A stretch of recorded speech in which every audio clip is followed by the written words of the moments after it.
He pulled a woman from a burning taxi, saving her life without hesitation. But when the flames died down and he saw what hung around her neck, his blood ran cold. A silver locket that had been buried with his wife 3 years ago. The same locket, the same photo inside. As the woman whispered his name before losing consciousness, Noah Grant realized that everything he knew about his wife's death had been a lie. Stay with me until the end of this story, and comment what city you're watching from so I can see how far this journey travels. The rain came down in sheets that November night, turning the streets of Seattle into rivers of black glass that reflected the neon signs and traffic lights like fractured dreams. Noah Grant gripped the steering wheel of his old Ford pickup, his knuckles white against the worn leather, as he navigated through the downpour. The windshield wipers beat a steady rhythm. Thump, thump, thump, thump. A metronome counting down the minutes until he could get home to his daughter. It was nearly midnight, and exhaustion sat heavy on Noah's shoulders like a wet blanket. His shift at the community center had run late again, the third time this week. Since leaving his job as a paramedic 2 years ago, he'd been piecing together a living from whatever work he could find. Security guard, maintenance supervisor, handyman. Tonight, he'd been filling in for a janitor who'd called in sick, mopping floors and emptying trash cans while his mind wandered to places he'd rather it didn't go. The intersection of Pike and 8th Avenue was nearly deserted at this hour. A few stragglers hurried along the sidewalks, hunched against the rain, their umbrellas doing little to shield them from the relentless downpour. The traffic light ahead turned yellow, then red, and Noah eased his foot onto the brake. His truck came to a stop with a slight shudder. He really needed to get that transmission checked, but there was never enough money, never enough time. He was thinking about his daughter, Lily, asleep at home with Mrs. Chen from downstairs watching over her. She'd be 9 years old next month, 9 years old and growing up without a mother. The thought was a familiar ache, a wound that had never quite healed despite the passage of 3 years. Sarah. Her name was a whisper in his mind, a ghost that haunted the quiet moments. Sarah, with her laugh like morning birdsong and her hands that could bandage a wound or braid their daughter's hair with equal grace. Sarah, who'd been taken from them in a car crash on a rain-soaked night not unlike this one, her Civic spinning out on the I-5 and slamming into a concrete barrier at 70 miles per hour. The police had said she'd died instantly. That was supposed to be a comfort. It wasn't. The light was still red. Noah rubbed his eyes, feeling the grit of fatigue beneath his eyelids. 2 more minutes, and he'd be moving again. 5 more blocks, and he'd be home. He could already taste the coffee he'd brew, feel the weight of his daughter's head against his shoulder as he checked on her before collapsing into bed himself. That's when the world exploded. The sound came first, a deafening boom that rattled the windows of his truck and set off car alarms up and down the block. Then light, brilliant and orange, blooming like a malevolent flower in the intersection ahead. Noah's combat instincts, trained into him during his years as a paramedic and never quite forgotten, kicked in before his conscious mind could process what was happening. A yellow taxi had erupted into flames.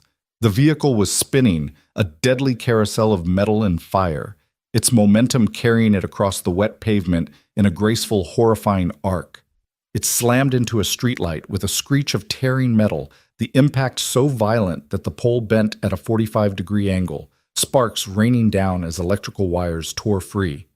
The taxi's horn blared, a continuous wail that mixed with the sound of shattering glass and the hungry roar of flames.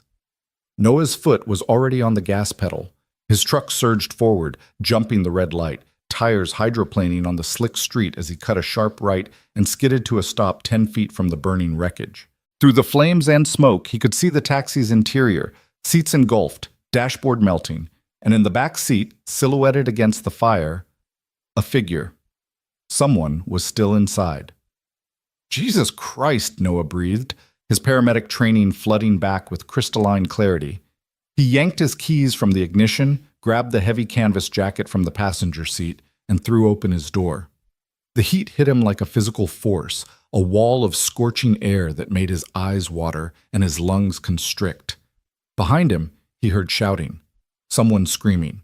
The sound of footsteps running away rather than toward the inferno. But Noah was already moving, his body remembering what his mind had tried to forget. The countless times he'd run toward disaster while others ran away. The weight of responsibility that came with being someone who saved lives. The driver's side door was crushed beyond recognition, folded inward by the impact with the streetlight like a piece of discarded aluminum foil. Flames licked out from under the hood, fed by leaking gasoline that spread in a glowing pool across the pavement.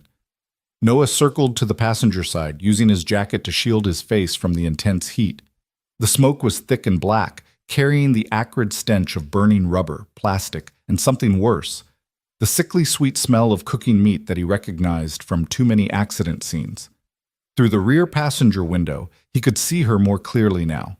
A woman, slumped against the door, her face turned away. Her arm was pressed against the glass, palm outward, as if she'd been trying to escape before losing consciousness. Blood ran down from a gash on her forehead, mixing with the condensation on the inside of the window. "I'm coming!" Noah shouted, though he doubted she could hear him over the roar of the fire. He wrapped his jacket around his hand and slammed his elbow against the window. Once, twice. The safety glass spiderwebbed, but didn't break. Behind him, he heard the whump of another ignition. The flames had reached the engine compartment. He had seconds, not minutes. Noah looked around desperately and spotted a loose chunk of concrete from a broken curb. He grabbed it, hefted its weight, and brought it down on the window with all his strength. The glass exploded inward in a shower of crystalline fragments. Smoke and heat billowed out through the opening, and Noah had to turn away, coughing and gasping. "Stay with me," he called out, reaching through the shattered window. His hand found her arm, still warm, thank God, and he felt for a pulse. There, weak but steady. "I've got you." The door was locked from the inside. Of course it was. Nothing was ever easy. Noah's fingers fumbled for the lock release, his skin screaming as it made contact with the superheated metal of the door panel.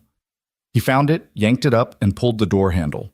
The door swung open, releasing another wave of smoke and heat that nearly drove him back. The woman tumbled partway out, held in place only by her seatbelt. Noah could see her more clearly now. Late 20s or early 30s, dark hair matted with blood, dressed in jeans and a leather jacket that had probably saved her from worse burns. Her face was streaked with soot, eyes closed, lips parted slightly as she struggled to breathe the poison air. No time for finesse. Noah reached across her lap and found the seatbelt release. It clicked, and suddenly her full weight was falling toward him. He caught her, one arm around her waist, the other supporting her head, and pulled her free of the taxi. She was dead weight in his arms, completely unconscious, and heavier than her slight frame suggested. He stumbled backward, his foot catching on the curb, but he managed to keep his balance and carry her away from the burning vehicle. 20 feet, 30, 40. He laid her down on the wet pavement, well clear of the flames, and immediately began his assessment. ABC: airway, breathing, circulation. The basics he'd learned as a paramedic and practiced thousands of times. Airway. He tilted her head back gently, checking for obstructions. Clear, but she was breathing in shallow, rapid gasps that suggested smoke inhalation. Breathing. Her chest rose and fell irregularly. He needed to get oxygen into her system, but he had no equipment, no ambulance standing by, just his hands and his training and the rain that fell like tears from the dark sky above. Circulation. He checked her pulse again at the carotid artery. Rapid, but not thready. Blood pressure was probably dropping, but she was alive. She was alive. Behind him, the taxi exploded again with a sound like the end of the world. Noah instinctively covered the woman's body with his own, feeling the wave of heat wash over them both. Burning debris rained down around them, pieces of metal, chunks of tire, fragments of things he couldn't identify and didn't want to. When the initial blast subsided, he looked up to see the taxi had become a roaring bonfire, flames reaching 15 feet into the night sky. In the distance, he could hear sirens. Good. The fire department would be here soon, and an ambulance. He just had to keep her stable until then. Noah turned his attention back to the woman, wiping rain and soot from her face with the sleeve of his shirt. She was young, he realized now, probably not even 30.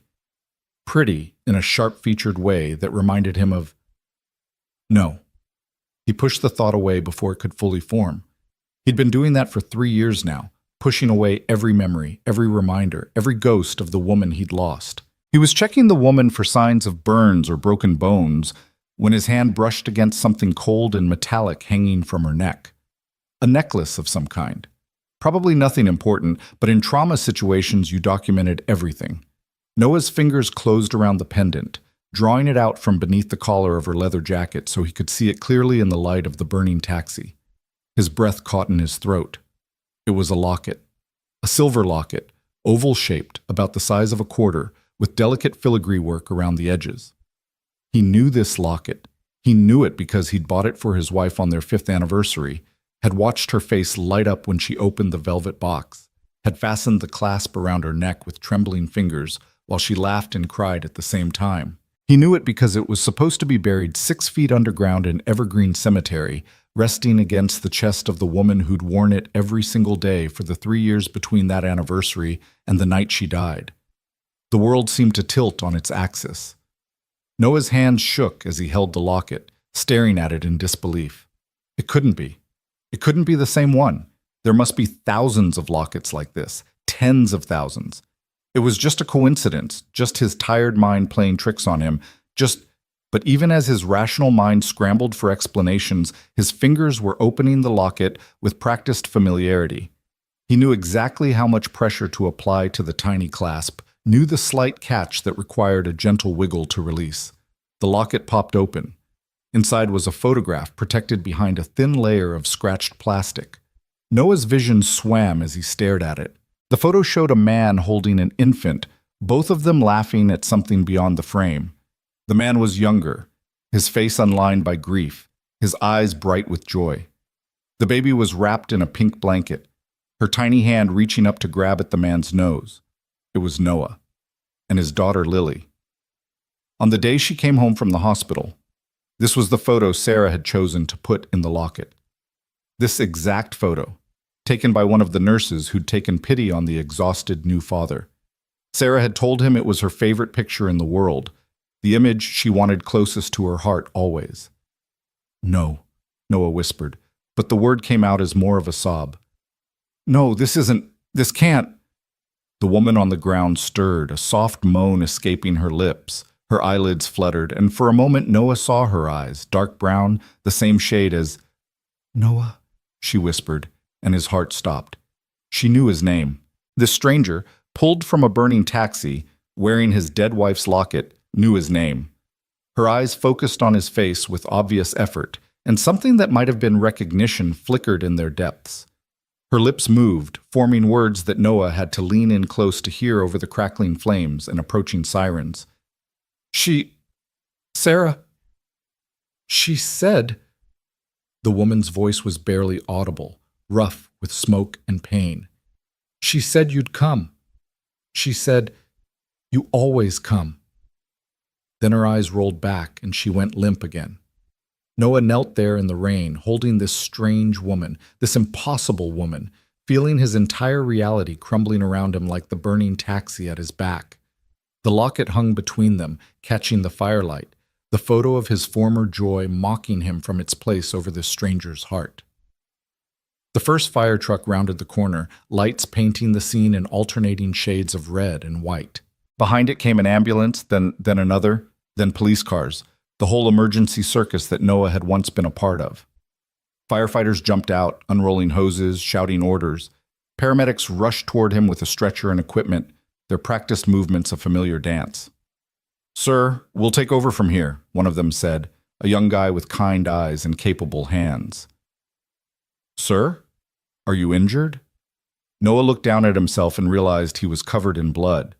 Some his own from cuts he didn't remember receiving, most of it belonging to the woman he'd pulled from the flames. His shirt was singed, his hands blistered from the heat, his lungs raw from smoke. But none of that mattered. "The locket," he said, his voice hoarse.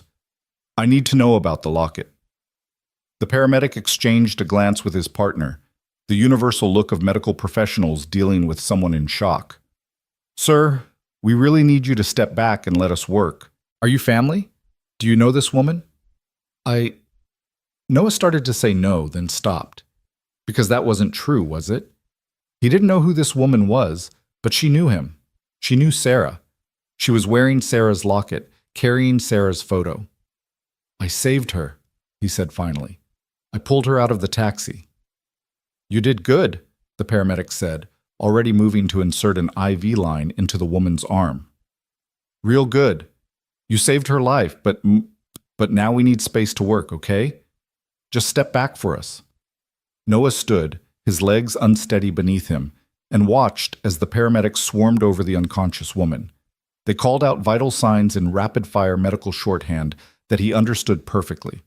Blood pressure dropping, possible internal injuries, smoke inhalation, second-degree burns on her arms and legs.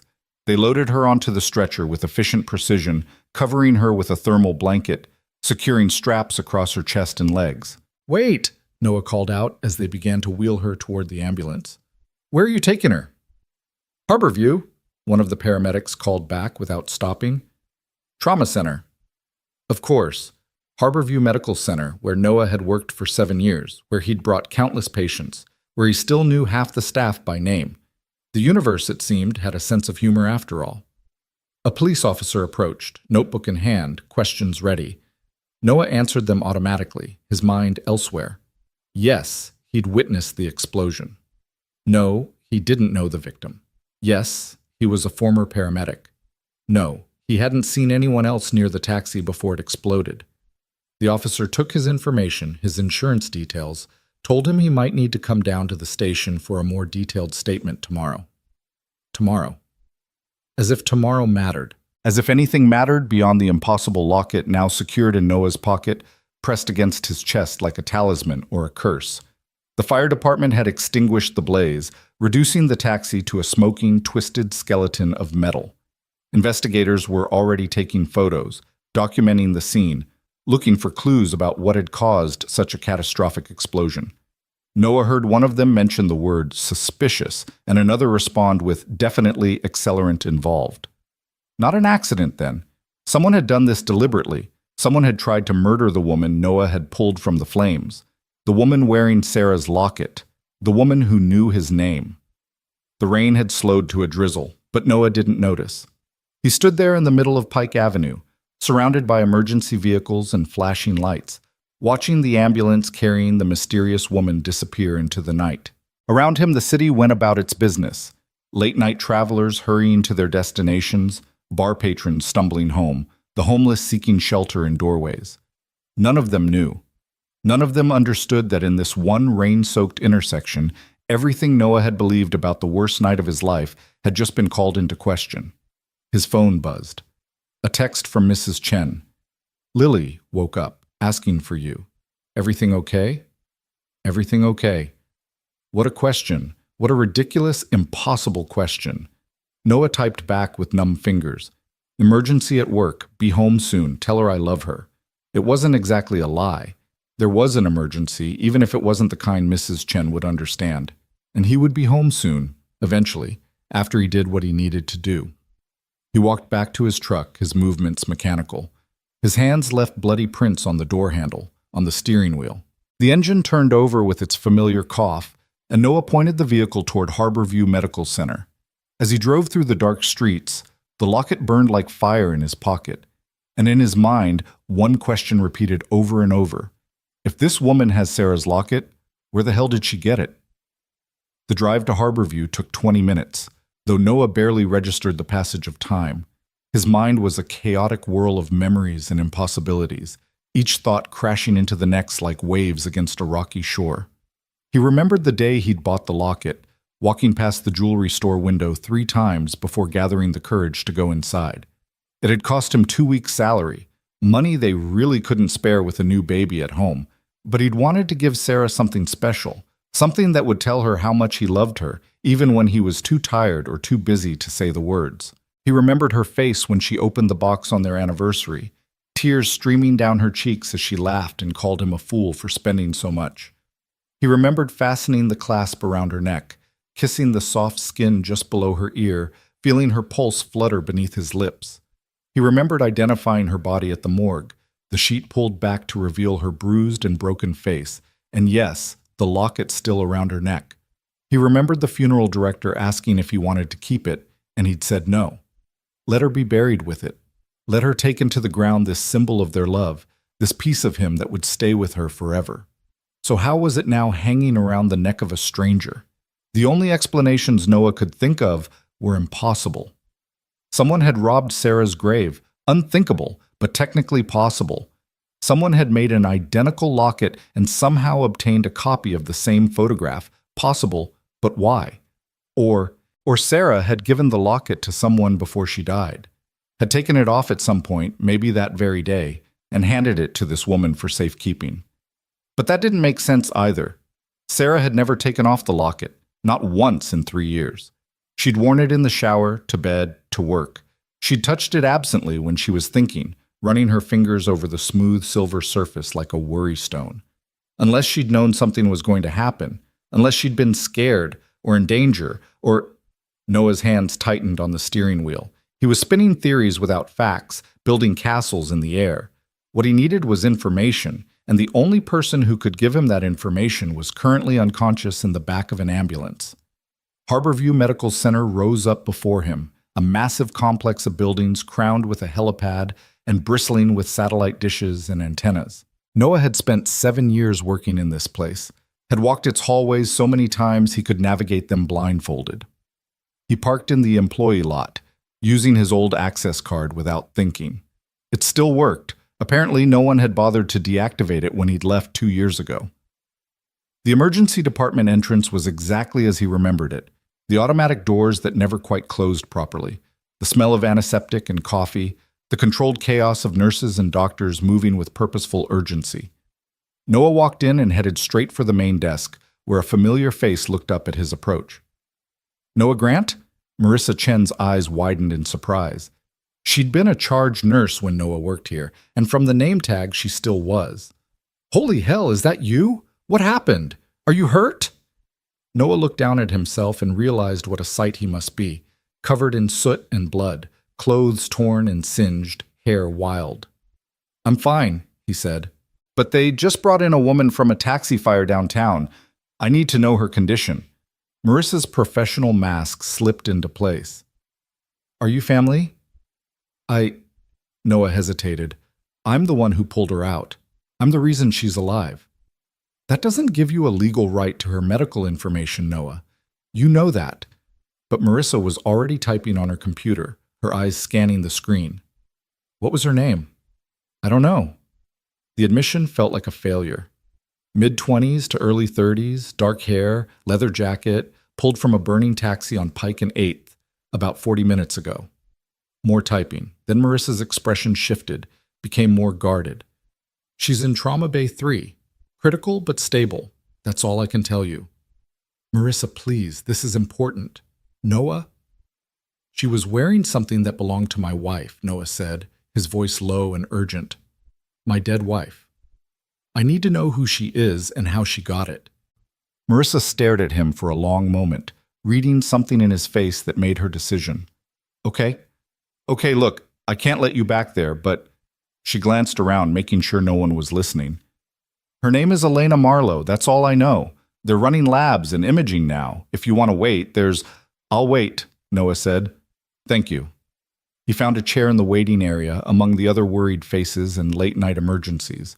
A mother holding a feverish toddler, an elderly man clutching his chest, a teenager with a skateboard and a badly swollen ankle. Noah sank into the uncomfortable plastic seat and put his head in his hands. Elena Marlowe. The name meant nothing to him. He pulled out his phone and typed it into a search engine, but the connection was spotty and the results were maddeningly vague. Several Elena Marlowes on social media, none of them seeming to match the woman he'd pulled from the taxi. A few professional profiles, but without photos, he couldn't confirm anything. He needed to talk to her, needed to look her in the eye and demand answers, needed to understand how his world had been turned inside out in the space of an hour. The minutes crawled by. Noah watched the clock on the wall tick through 1 hour, then 2. Around him, patients came and went. The teenager with the ankle hobbled out on crutches. The elderly man was taken back to a cardiac bay. The mother and her toddler disappeared through the double doors marked treatment area. Noah's phone buzzed again. Mrs. Chen, Lily fell back asleep. I'll stay the night, don't worry. But Noah was nothing but worry now. Worry about the woman in Trauma Bay 3, about the locket in his pocket, about the impossible questions that demanded answers.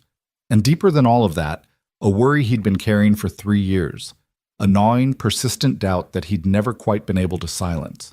The accident that killed Sarah had never made sense to him. She'd been a cautious driver, careful to a fault. The police report said she'd been going 70 miles per hour in a 55 zone, but that wasn't like Sarah. Said she'd lost control on a curve she'd driven hundreds of times before. Said her blood alcohol level was .08, just barely over the legal limit, but Sarah rarely drank and never before driving. Noah had questioned all of it, had driven himself half mad going over the details, but in the end, what choice did he have but to accept it?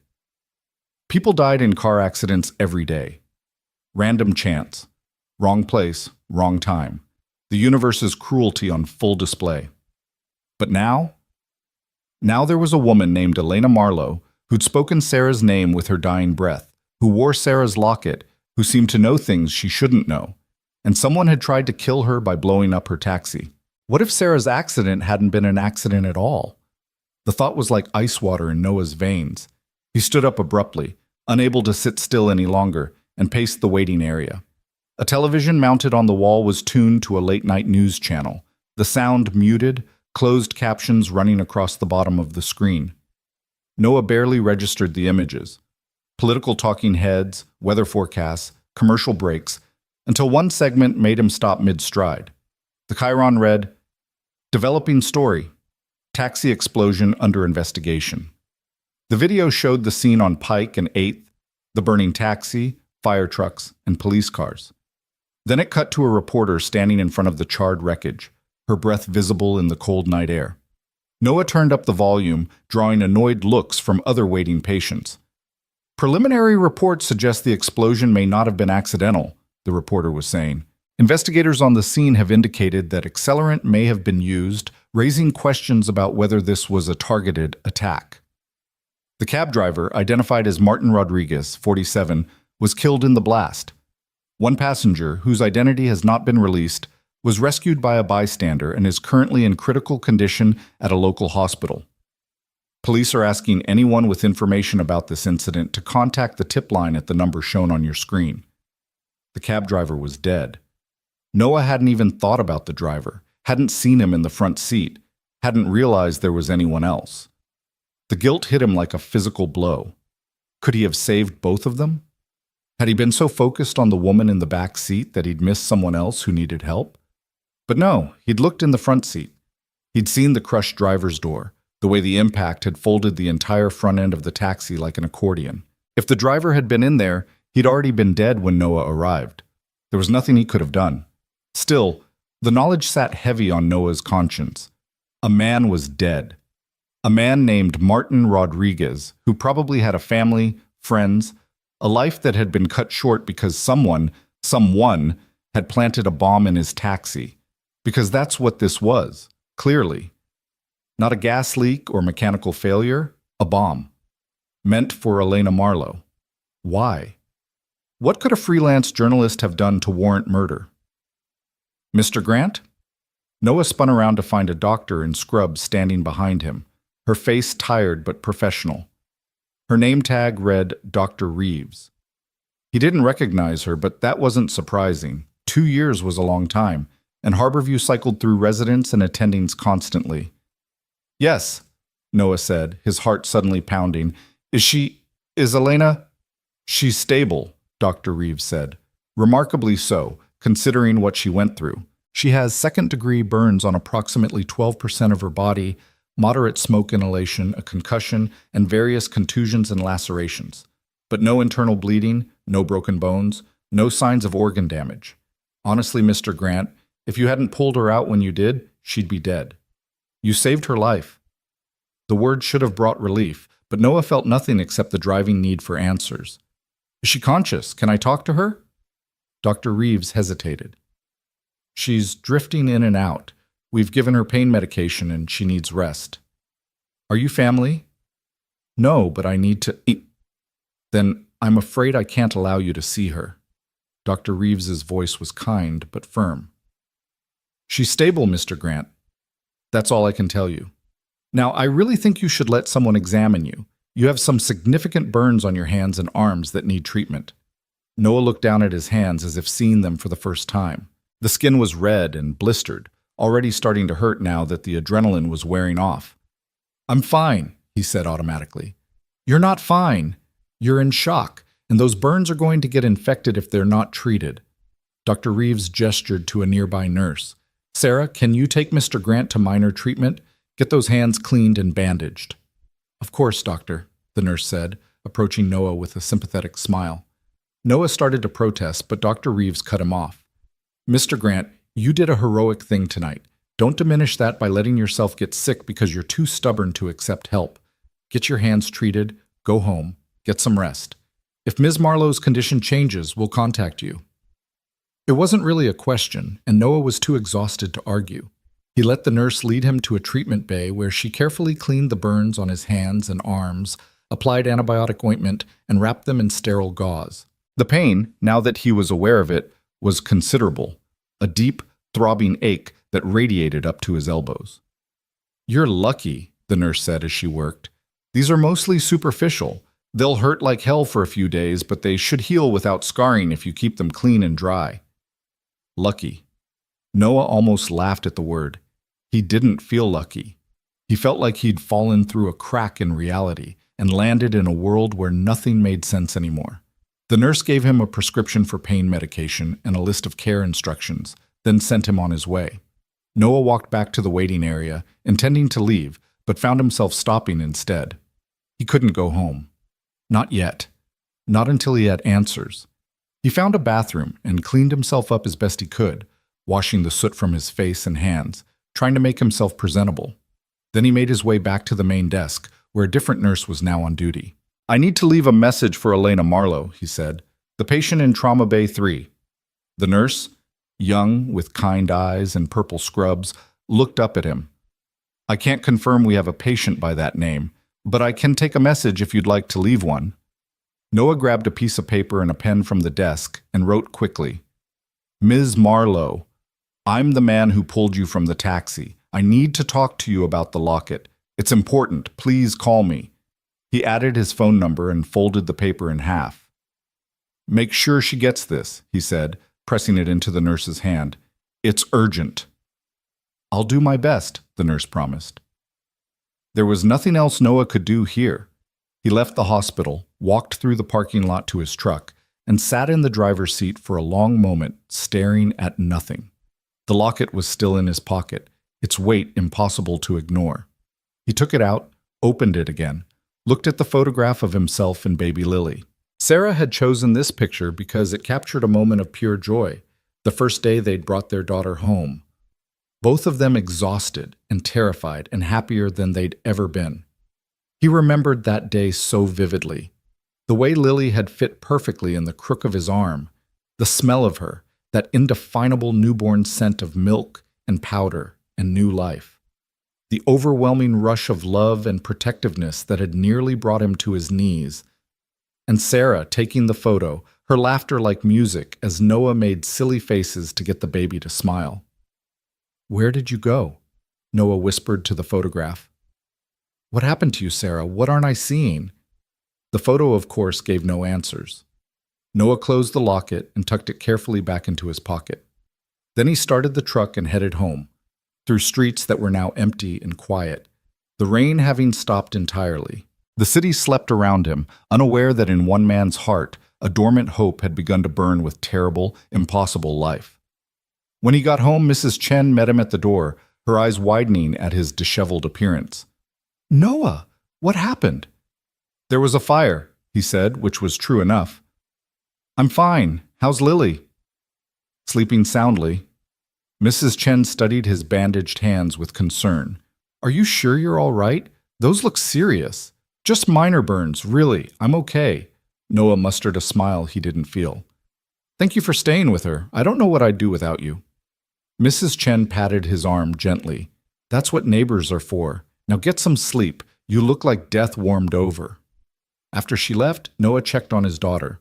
Lily was sprawled across her bed in the boneless way of sleeping children, her dark hair fanned across the pillow, one arm wrapped around her favorite stuffed rabbit. She looked so much like Sarah it sometimes hurt to look at her. The same delicate features, the same stubborn chin, the same impossible beauty. Noah knelt beside the bed, careful not to wake her, and watched her breathe. This was what he'd been living for these past 3 years. This child. This miraculous gift that Sarah had given him. Everything he did, every breath he took, was for Lily. But what if Sarah was still out there somewhere? What if she hadn't died that night 3 years ago? What if she'd been taken or hidden or forced to disappear? What if she was alive, waiting for him to find her? The thought was too big, too impossible, too dangerous. It opened doors that Noah had spent 3 years learning to keep closed. Hope was the cruelest thing, the sharpest blade, and he'd bled himself dry on it in the months after Sarah's death. He couldn't do that again. Couldn't let himself believe in impossible things. But the locket was real. Elena Marlowe was real. The words she'd whispered, "Sarah said you'd come," were real. Noah kissed his daughter's forehead and stood up. He walked to his bedroom, stripped off his ruined clothes, and lay down on the bed without bothering to pull back the covers. His hands throbbed, his lungs hurt, every muscle in his body ached. He closed his eyes, knowing he wouldn't sleep, and waited for morning to come and bring with it whatever terrible truths were waiting to be revealed. In his pocket, pressed against his chest, the locket lay cold and heavy, a piece of the past that refused to stay buried.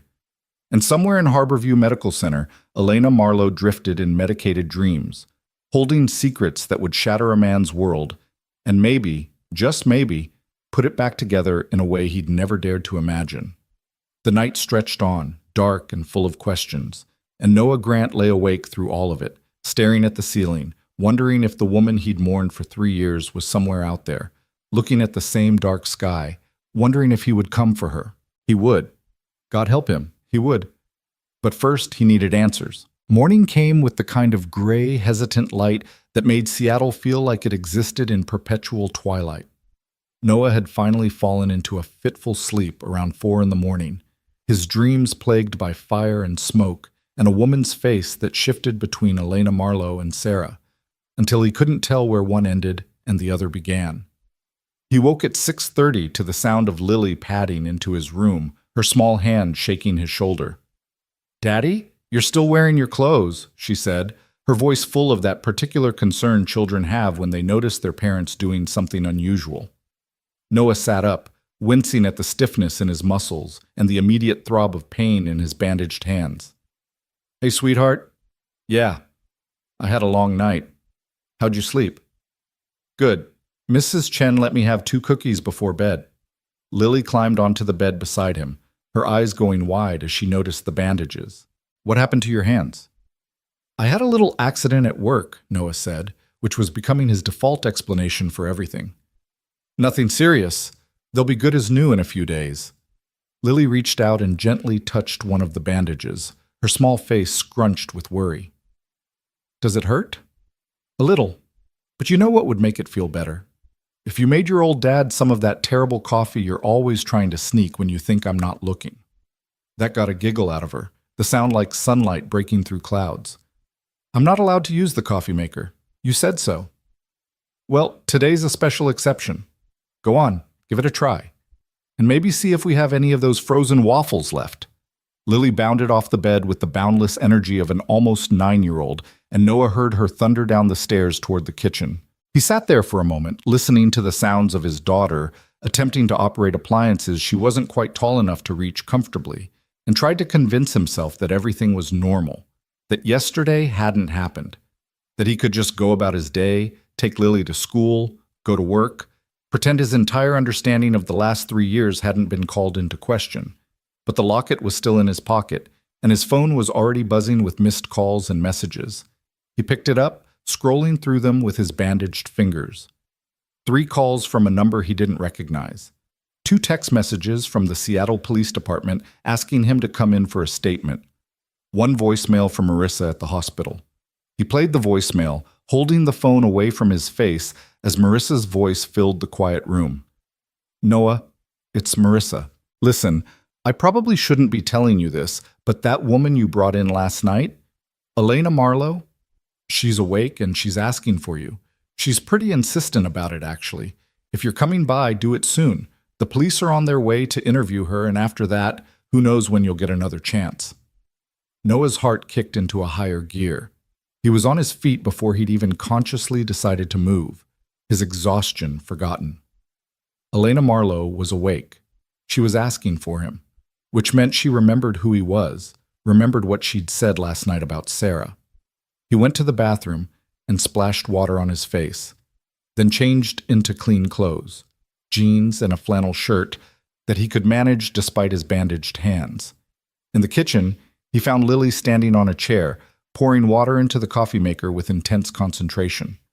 The counter was covered in coffee grounds, and the smell of burnt waffle drifted from the toaster. "That looks great, sweetheart," Noah said, kissing the top of her head. "Listen, something came up and I need to go out for a little bit. Can you call Mrs. Chen and see if she can come watch you until it's time for school?" Lily's face fell. "But it's Saturday, Daddy."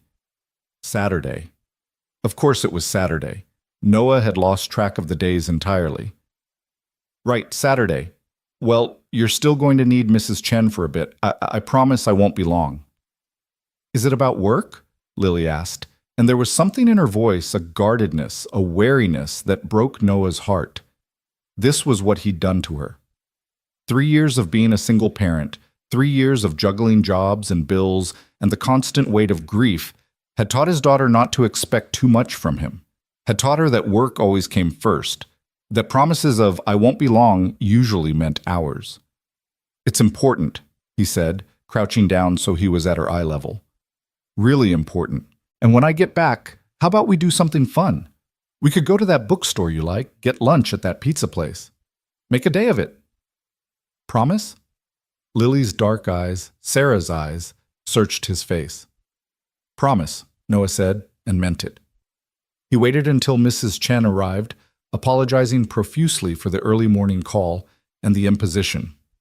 She waved away his concerns with the easy grace of someone who'd become more family than neighbor over the past 3 years. Then he was in his truck, pulling out of the driveway, his mind already racing ahead to the hospital and the woman who held answers to questions he'd been afraid to ask. The morning traffic was lighter than usual, most of Seattle still sleeping off Friday night. Noah made it to Harborview in 20 minutes, parking in the same spot he'd used the night before.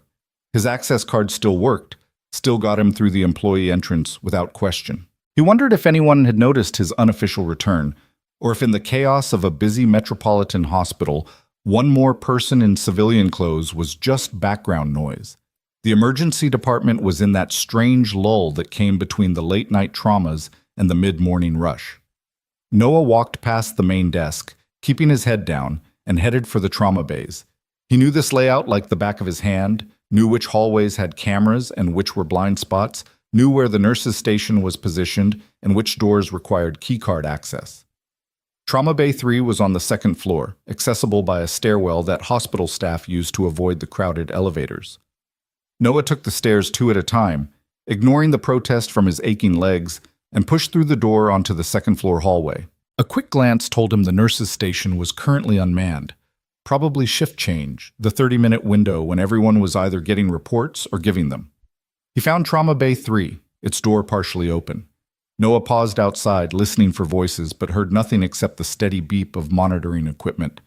He pushed the door open wider and stepped inside. Elena Marlowe was sitting up in the hospital bed, her dark hair pulled back in a messy ponytail, an oxygen cannula in her nose. Her face was bruised, one eye swollen nearly shut, and bandages covered her arms where the burns had been treated. But she was alert, her good eye fixing on Noah the moment he entered. "You came," she said, and her voice was rough from smoke damage but steady. "I wasn't sure you would." Noah closed the door behind him and approached the bed slowly, as if she were a wild animal that might bolt. "You asked for me. You knew my name. You're wearing my dead wife's locket." He kept his voice low, aware that the hospital walls were thin and nurses could appear at any moment. "So yeah, I came. And I want answers. All of them. Starting with who the hell you are." Elena studied him for a long moment, and Noah had the unsettling sensation of being assessed, measured, judged. Then she nodded slightly, as if he'd passed some internal test. "My name is Elena Marlowe. I'm a freelance investigative journalist based out of Portland. For the past 8 months, I've been investigating an insurance fraud ring that operates across the Pacific Northwest. They stage fatal accidents, use doubles or misidentified bodies, collect the insurance payouts, and the victims disappear with new identities. She paused, grimacing as if the effort of speaking hurt. Your wife, Sarah Grant, was their first success story. She didn't die in that car crash, Mr. Grant. She survived, and I helped her disappear. The words hit Noah like a physical blow. He grabbed the back of a chair to steady himself, his vision swimming. That's impossible. I identified her body. I saw her at the morgue. I buried her. You buried someone, Elena said quietly. But it wasn't Sarah. The woman in that morgue had similar height, similar build, similar hair color. Her face was badly damaged in the crash. You said so yourself in the accident report I read. Dental records were falsified. DNA testing was never done because there was no reason to suspect the body wasn't who they said it was. The funeral home got a body that matched the description, and you got a closed casket because the damage was too severe for viewing. Noah's legs gave out. He sank into the chair, his mind refusing to process what Elena was telling him. Why? Why would Sarah do that? Why would she let me think she was dead? Let our daughter think... His voice broke. Lily was 6 years old. 6 years old, and she lost her mother. You're telling me that was all a lie? That Sarah chose to leave us? She didn't have a choice, Elena said, and there was genuine pain in her voice. Mr. Grant, Noah, can I call you Noah? He nodded numbly. Noah, Sarah discovered something she wasn't supposed to. She was working as a paramedic, same as you, and she responded to a car accident on Highway 2. Single vehicle collision, driver killed instantly. Except when Sarah was processing the scene, she noticed something wrong with the body. The driver's license said Michael Chen, 42 years old, but the body was wrong. The tattoos didn't match. The surgical scars were on the wrong side. She took photos, made notes, flagged it for investigation. Elena shifted in the bed, wincing at the movement. What Sarah didn't know was that Michael Chen was part of a larger operation. He'd paid to disappear, faked his death to escape gambling debts and a nasty divorce. The organization that arranged it didn't take kindly to a curious paramedic threatening to expose them. They gave Sarah a choice: become part of the system or become its next victim. She chose to live, chose to run, chose to fake her own death so that you and Lily would be safe from the people who would have used you to get to her. Noah shook his head, unable to accept it. Sarah would have told me. We didn't keep secrets. We were partners. She would have come to me and we would have figured it out together. Would you have let her fake her death? Elena asked. If she'd come to you and said, I'm in danger, and the only way to keep you and Lily safe is to disappear, to let you believe I'm dead for years, maybe forever, would you have agreed to that? The answer was immediate. No, never. I would have found another way. I would have protected her. That's what she knew you'd say. And that's exactly why she couldn't tell you. Elena's good eye held his gaze. Noah, these people don't make empty threats. They have connections in law enforcement, in medical facilities, in government agencies. They stage accidents that are so convincing, so thoroughly documented, that no one questions them. If Sarah had stayed, if she'd tried to fight them openly, they would have killed her for real. And then they would have made sure you didn't ask too many questions. Do you understand what I'm saying? Noah understood. He just didn't want to. Didn't want to believe that for 3 years he'd been mourning a woman who was alive. Didn't want to accept that every tear he'd cried, every night he'd spent staring at her empty pillow, every time he'd had to explain to Lily why Mommy wasn't coming home, all of it had been based on a lie. Where is she? He asked, his voice barely above a whisper. If she's alive, where is she now? Elena's expression shifted to something that might have been pity. I don't know. That was the point. After the staged accident, after I helped her create a new identity, she disappeared completely. No contact, no trail, nothing that could lead the organization back to her or to you. The less I knew, the less anyone knew, the safer everyone was. But you have the locket. She gave you the locket. Noah pulled it from his pocket, held it up so Elena could see it. She wouldn't have given this away unless she trusted you completely, unless she wanted you to be able to find her if necessary. Elena's eye widened slightly at the sight of the locket. She gave that to me the night before the accident. Said if anything went wrong, if she didn't make it out, I should find you and tell you the truth. Not right away. She made me promise to wait at least 3 years until she was sure the organization had moved on and wasn't watching you anymore. She said you deserved to know that she loved you, that leaving wasn't her choice, that every day away from you and Lily was torture. Tears burned in Noah's eyes. He blinked them back furiously, unwilling to break down in front of this stranger who was systematically destroying and rebuilding his entire world. So why now? Why last night, if you were supposed to wait 3 years? Because they found me, Elena said. I've been investigating the organization for months, getting close, gathering evidence. I was about to publish an expose that would blow the whole thing wide open. They couldn't let that happen. The taxi explosion was meant to kill me and destroy all my research. She gestured to the bandages on her arms. Obviously they failed, thanks to you. The cab driver didn't fail. He's dead. Martin Rodriguez, I know. He wasn't part of it, just wrong place, wrong time. They planted the device in his cab, probably while it was parked, time to go off during my ride. Elena's voice hardened. Add him to the list of people this organization has murdered to protect their profits. Noah stood up and paced to the window, staring out at the Seattle skyline without really seeing it. His mind was spinning, trying to fit together pieces of a puzzle that kept changing shape. You said Sarah was their first success story. How many others have there been? At least 40 that I've been able to document. Probably more that I haven't found yet. It's a lucrative business.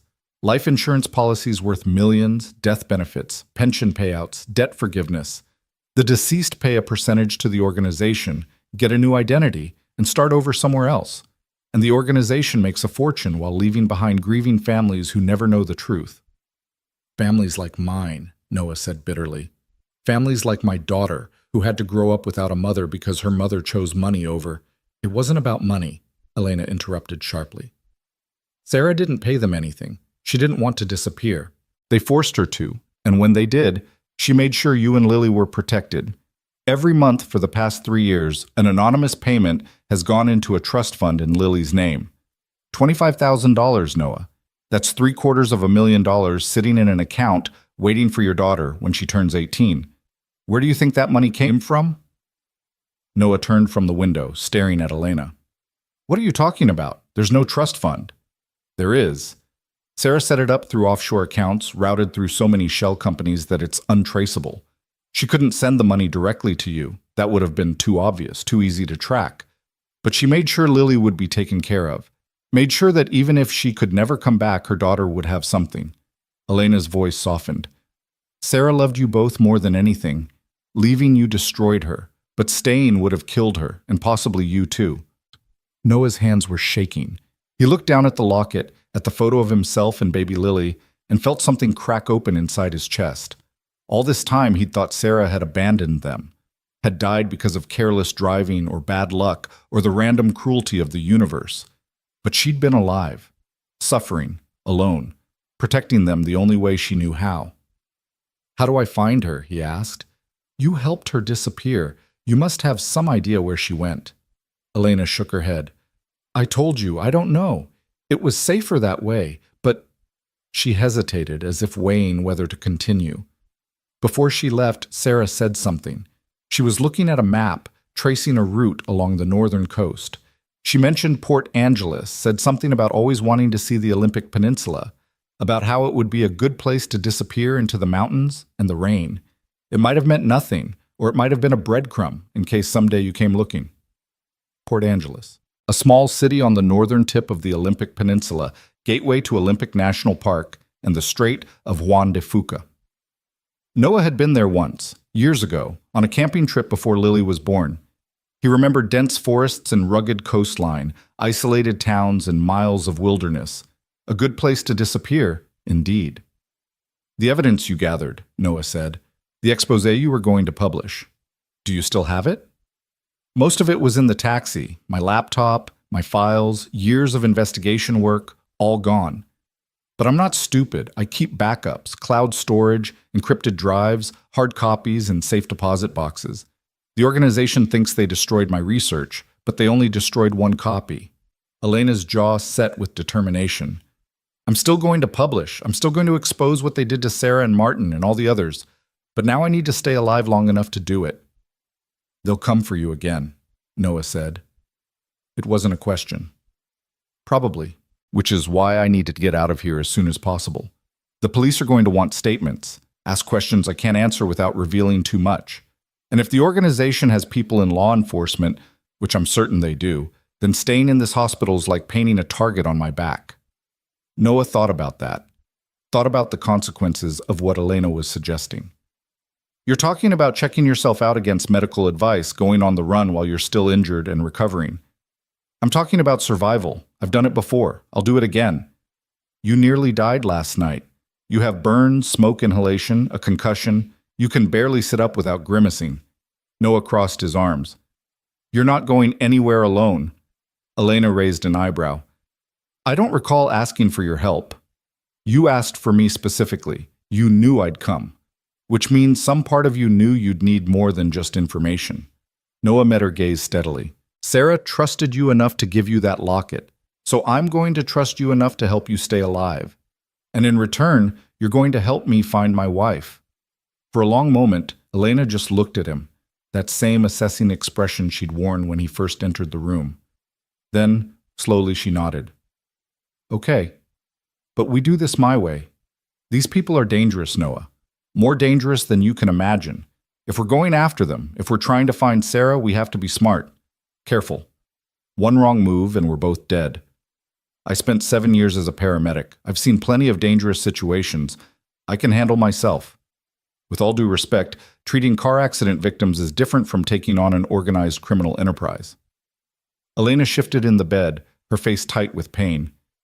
But you did pull me out of a burning taxi, so maybe you're tougher than you look. When can you be ready to leave? Leave?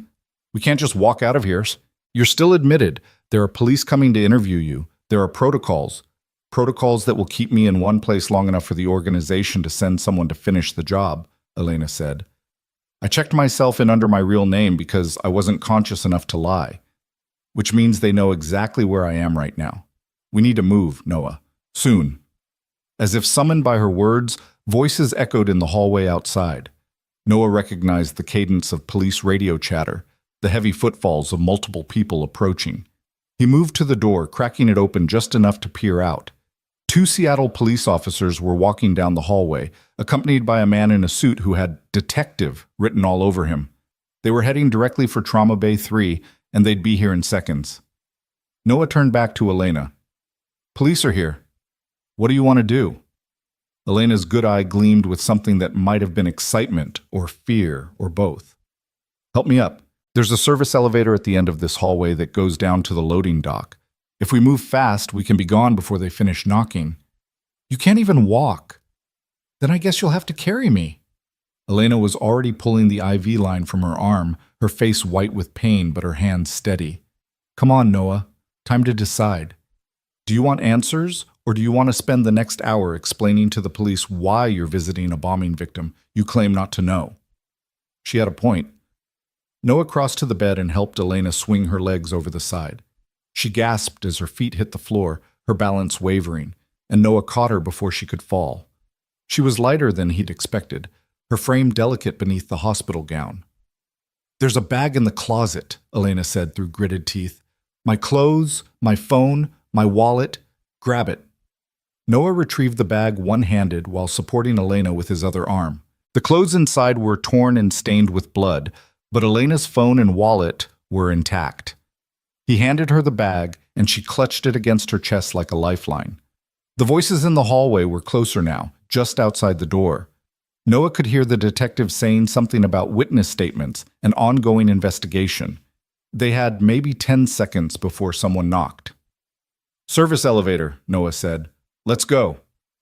He half-carried, half-dragged Elena out of the trauma bay through a side door that led to a connecting hallway.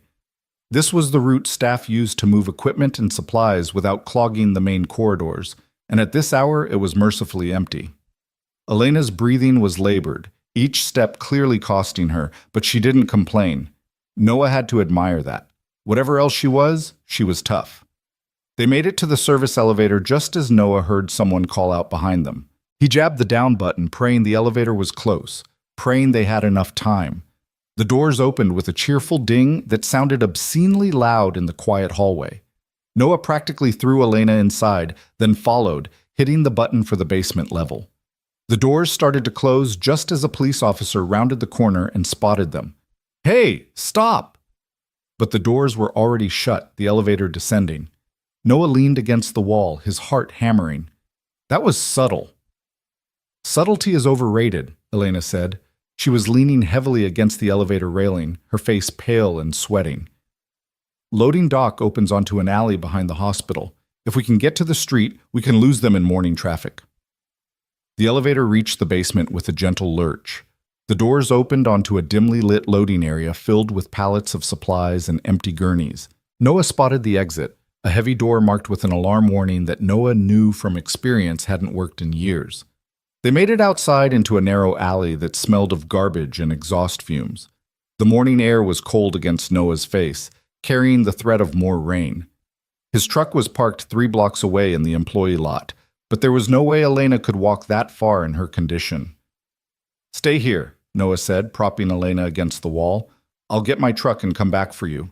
"No!" Elena's hand shot out and grabbed his arm with surprising strength. "We stay together. If they find me alone, I'm as good as dead. Help me walk.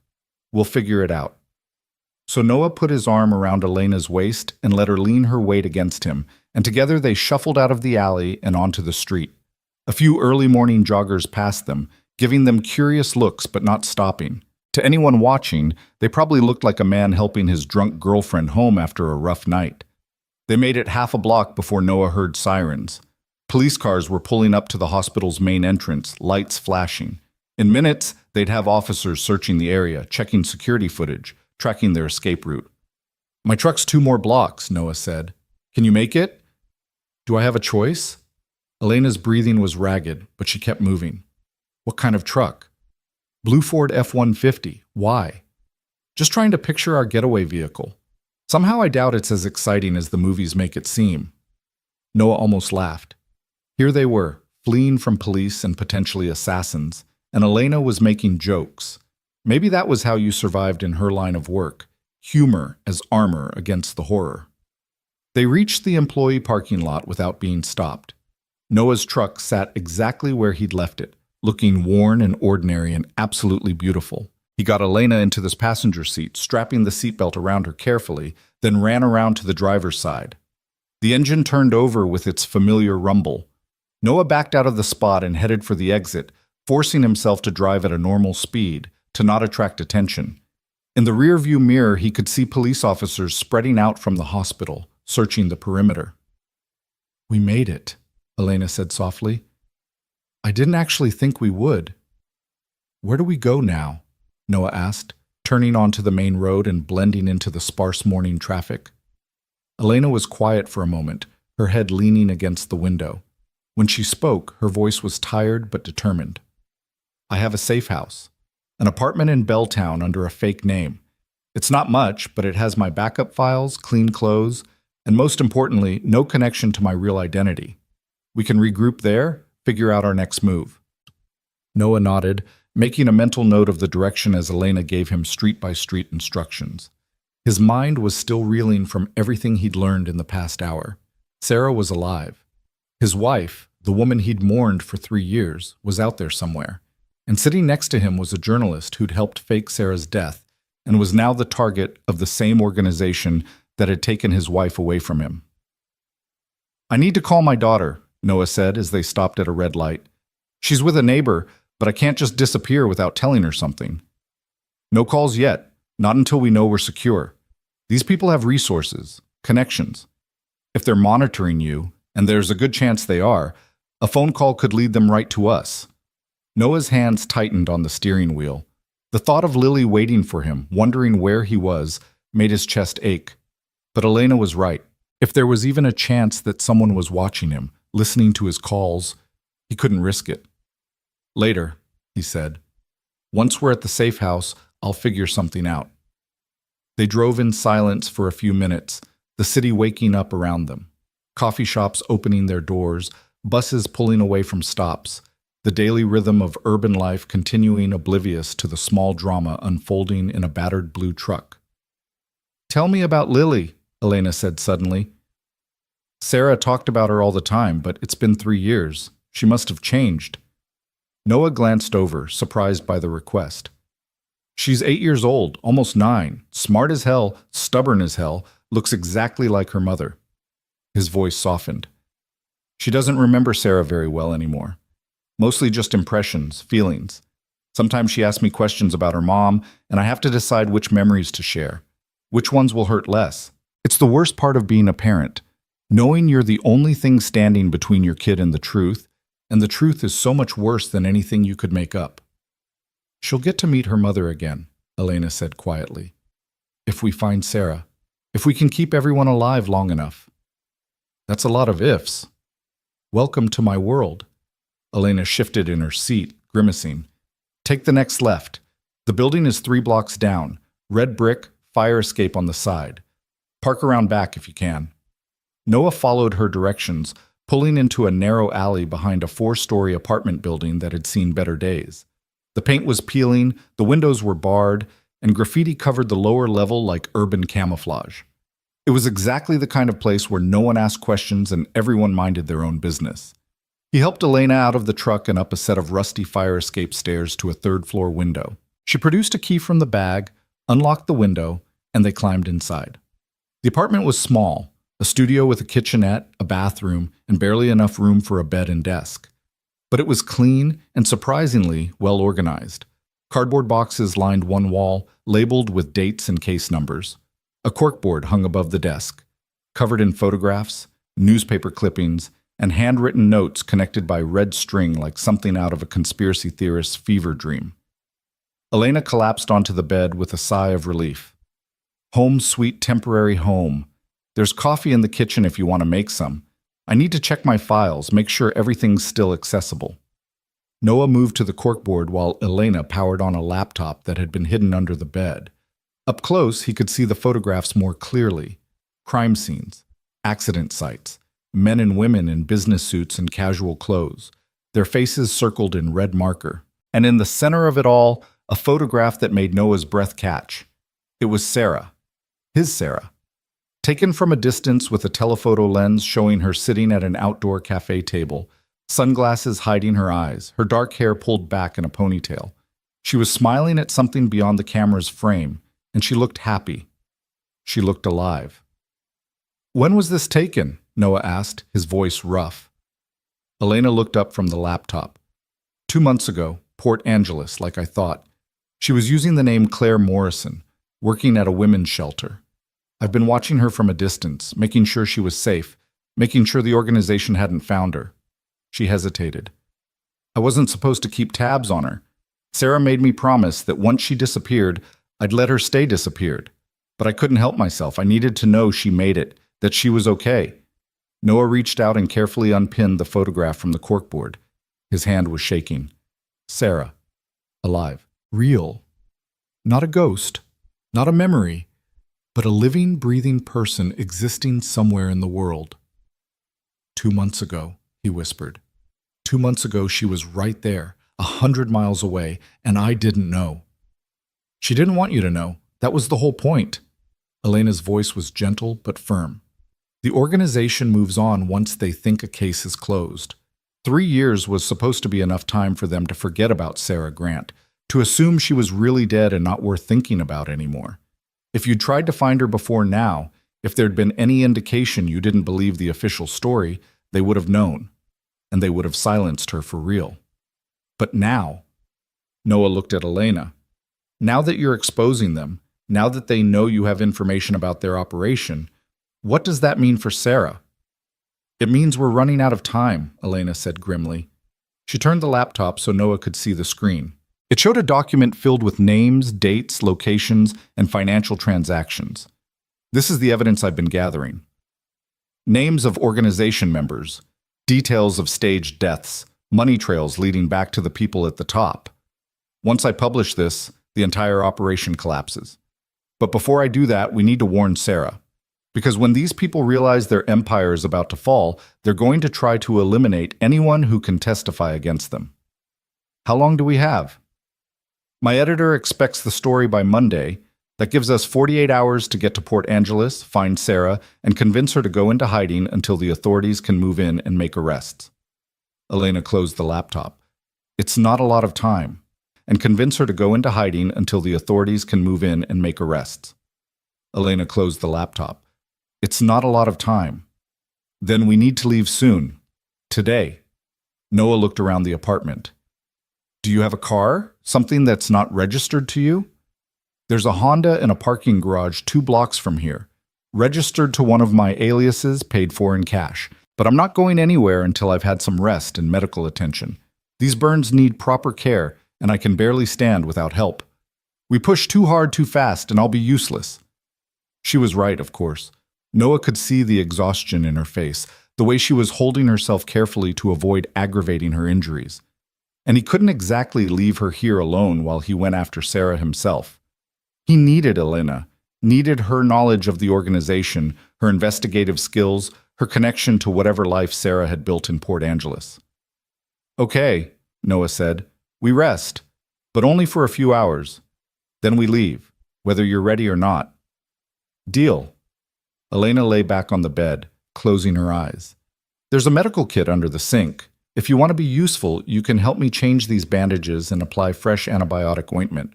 And then maybe you can tell me more about what you're planning to tell your daughter about where you've been. Noah found the medical kit, a professional-grade affair that reminded him of his paramedic days. He helped Elena unwrap the burns on her arms, cleaning them gently and applying fresh dressings while she gritted her teeth and tried not to make sounds of pain. The burns were second degree, painful, but not life-threatening if properly cared for. As he worked, he thought about Lily, about what he would tell her when he called, about how you explained to an 8-year-old that everything she'd believed about her mother might be wrong, that hope wasn't always a foolish thing, that sometimes impossible wishes came true in the worst possible ways.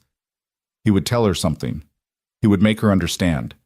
But first, he had to survive the next 48 hours, had to find Sarah, had to protect Elena long enough to bring down the organization that had torn his family apart. Noah finished bandaging Elena's arms and sat back, looking at this stranger who'd become his unlikely ally. Thank you, he said, for helping Sarah, for keeping her secret, for coming to find me now. Elena opened her eyes and looked at him with that same assessing gaze. Don't thank me yet. We're just getting started, and before this is over, you're going to wish you'd never pulled me out of that taxi. Maybe, Noah said, but I did, and now we're in this together. Together, Elena echoed, and for the first time since he'd met her, she smiled. It was a tired, pained smile, but it was genuine. Okay, Noah Grant, let's go find your wife.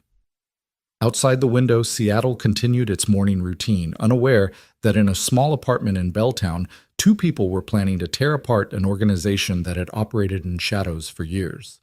Unaware that a man was about to reclaim the life that had been stolen from him, or die trying. The Locket sat on the desk beside Elena's laptop, catching the gray morning light, holding within it the promise of a family reunited and the threat of dangers yet to come.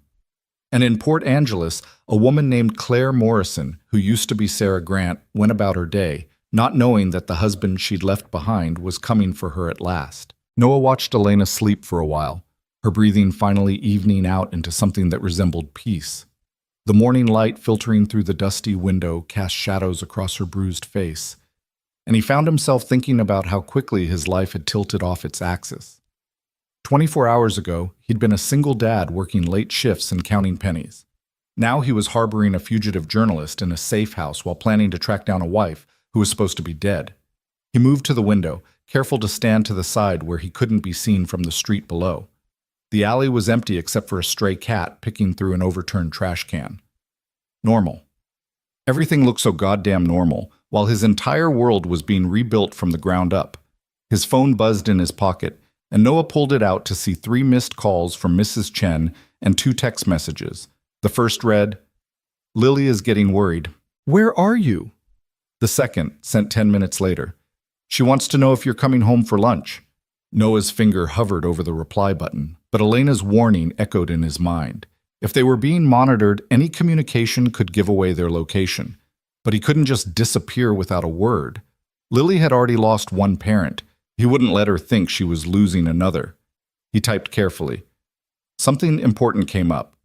We'll explain everything soon. Tell Lily I love her and I'll be home as fast as I can. Can you stay with her until tomorrow? We'll pay you double. The response came almost immediately. Of course. But Noah, is everything okay? Should I be worried? Everything's fine, he lied. Just need to handle some personal business. Keep doors locked. Don't answer for anyone you don't know. There was a long pause before Mrs. Chen replied. Now I'm worried. Don't be. Just being careful. Thank you for watching her. Noah turned off his phone completely, removing the battery the way he'd seen people do in movies. He wasn't sure if it actually prevented tracking, but it made him feel like he was taking some kind of precaution. The phone went into a drawer, and he tried not to think about how cut off he now was from his daughter. Elena stirred on the bed, her eyes opening slowly. You should sleep too, she said, her voice hoarse. We'll need to leave in a few hours, and you look like you're running on fumes. I can't sleep. Noah moved away from the window and sat in the desk chair, studying the corkboard again. Tell me more about the organization. How did you even find out about them? Elena pushed herself up to sitting, wincing at the movement. I was investigating a different story. Maritime insurance fraud in the Portland area. I kept finding these cases where boats would sink under suspicious circumstances. Crew members would die, and families would collect massive insurance payouts. But something was off. The bodies were often too damaged to identify properly. Dental records would match, but other details wouldn't, and the investigations would close remarkably fast. She reached for a water bottle on the nightstand, taking a long drink before continuing. I started digging deeper, found connections between the maritime cases and car accidents, house fires, even a few plane crashes. Different types of incidents, different locations, but the same pattern. Deaths that were too convenient, investigations that wrapped up too quickly, insurance companies that paid out without much question. And underneath it all, a network of people facilitating the disappearances. How many people are we talking about? Noah asked. Is this like organized crime, the mafia? More sophisticated than that.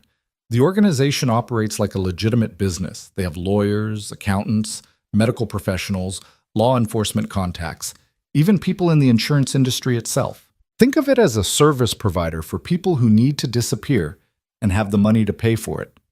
Some clients are running from debts, some from criminal charges, some from dangerous personal situations. The organization charges anywhere from $500,000 to $2 million depending on how complex the disappearance needs to be. Noah's mind reeled at the numbers. Sarah didn't have that kind of money. We were living paycheck to paycheck with a new baby. Sarah wasn't a client. She was a loose end. Elena's expression darkened. When she discovered the truth about that accident on Highway 2, the organization saw her as a threat. They gave her a choice: disappear using their services or be disappeared permanently. Sarah chose to live. In exchange for her silence and cooperation, they faked her death for free and created a new identity for her. But there were conditions. What conditions? No contact with her old life. Ever. Complete separation from you and Lily. They told her that if she ever tried to reach out, if she gave any indication she was alive, they'd come after you both. Make it look like accidents, of course. They're good at that. Elena's voice was bitter. Sarah's been living in a cage for 3 years, Noah. A cage of fear and isolation, knowing that the only way to keep her family safe was to let you believe she was dead. The rage that had been building in Noah's chest since last night finally found focus. This organization, these faceless people who played God with families and lives, had stolen 3 years from him. 3 years of mourning, 3 years of Lily growing up without her mother, 3 years of Sarah living alone with her grief and fear. The name's on your board, Noah said, pointing to the photographs. Are those the people running the organization? Some of them. The man in the center, that's Marcus Voss. He's the architect of the whole operation. Former insurance investigator who got tired of catching fraud and decided it was more profitable to facilitate it.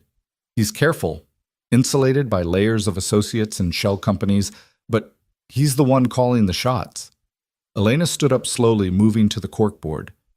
The woman next to him is Diana Reeves. She handles the medical side, falsifying death certificates, bribing coroners, making sure bodies are cremated before anyone can ask too many questions. And this guy, she pointed to a heavy-set man with cold eyes, is Thomas Chen. No relation to your neighbor, different spelling. He's enforcement. When clients don't follow the rules or someone threatens to expose the operation, Thomas handles it personally. He's the one who planted the bomb in your taxi. Most likely. Or he hired someone to do it. Thomas doesn't like to get his hands dirty unless necessary, but he's very good at making people disappear for real. Elena traced a finger along the red string connecting various photographs. The organization has people everywhere. Police, fire departments, hospitals, government agencies. That's how they've stayed hidden for so long. Any investigation that gets too close gets redirected or shut down by someone on the inside. Noah studied the faces on the board, committing them to memory. These were the people who'd destroyed his family. These were the people who'd forced Sarah to choose between her safety and her life with him and Lily.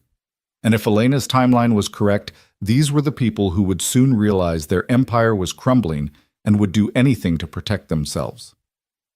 Your expose, Noah said. When you publish it, what happens to everyone involved? The clients who paid to disappear, people like Sarah who were forced into it. That's complicated. Legally, the clients committed fraud. They'll likely face charges, asset seizure, possible jail time depending on what they were running from. But people like Sarah who were coerced, they'll have to prove they were under duress. With my testimony and documentation, I think we can make that case. But it won't be easy, and there's no guarantee the legal system will see it the way we do. So even if we find Sarah, even if we bring down the organization, she might still go to prison? It's possible, Elena admitted. But the alternative is leaving her in hiding forever, looking over her shoulder, never able to come home. At least this way, she has a chance at a real life again, a chance to see Lily grow up, a chance to be Sarah Grant instead of Claire Morrison. Noah stood and paced the small apartment, his mind working through the implications. If they exposed the organization, Sarah would have to come forward, would have to testify, relive the trauma, face potential criminal charges. And Lily would have to learn that her mother had been alive all this time, that she'd been abandoned, even if it was for good reasons. The psychological impact of that revelation could devastate his daughter. But the alternative was worse. The alternative was letting Sarah stay buried under a false identity, letting the organization continue destroying families, letting people like Thomas Chen operate with impunity. We do this right, Noah said finally. We find Sarah, we get her somewhere safe, and we make sure the evidence you have is bulletproof before anything goes public. I'm not letting these people hurt my family again. Agreed. Elena moved to the laptop and opened several encrypted files. I've been building this case for 8 months. Financial records showing money transfers between organization members, recorded phone conversations, testimony from former clients who left the organization's protection and are willing to talk, autopsy reports that don't match the supposed victims. It's comprehensive, but I need one more piece. What piece? Marcus Voss's personal records. He keeps a ledger, old-school paper files, documenting every client and every transaction. It's insurance for him. If anyone in the organization turns on him, he can expose them all. The ledger is hidden somewhere, probably in his home or a private safe deposit box. If I can get my hands on it, the case becomes airtight. Noah raised an eyebrow. You're talking about breaking into a crime boss's house? I'm talking about doing whatever it takes to end this. Elena's good eye blazed with determination. These people killed Martin Rodriguez. They nearly killed me. They've terrorized Sarah for 3 years and destroyed countless other families. I'm not stopping until they're behind bars. Before Noah could respond, a sound from the alley below made him freeze. Footsteps, slow and deliberate. He moved to the window and peered down carefully. A man in a dark jacket was walking through the alley, stopping occasionally to look at the buildings on either side. His posture was alert, professional. Not a random pedestrian. We have company, Noah said quietly. Elena was beside him instantly, looking down at the man in the alley. Her face went pale. That's Thomas Chen. Noah's blood ran cold. How did he find us? I don't know. Maybe they tracked my phone. Maybe they have people watching every hospital exit.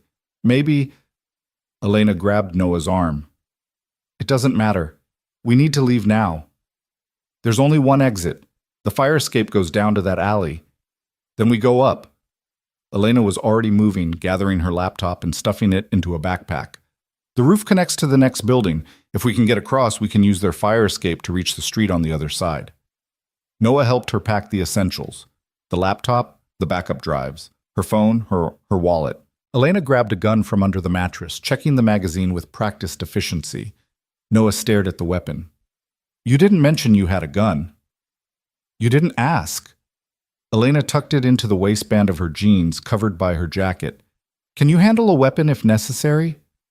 "I was a paramedic, not a soldier." "That's not an answer." "I've shot rifles before, hunting with my dad when I was younger, but handguns, combat situations, no, I can't handle that."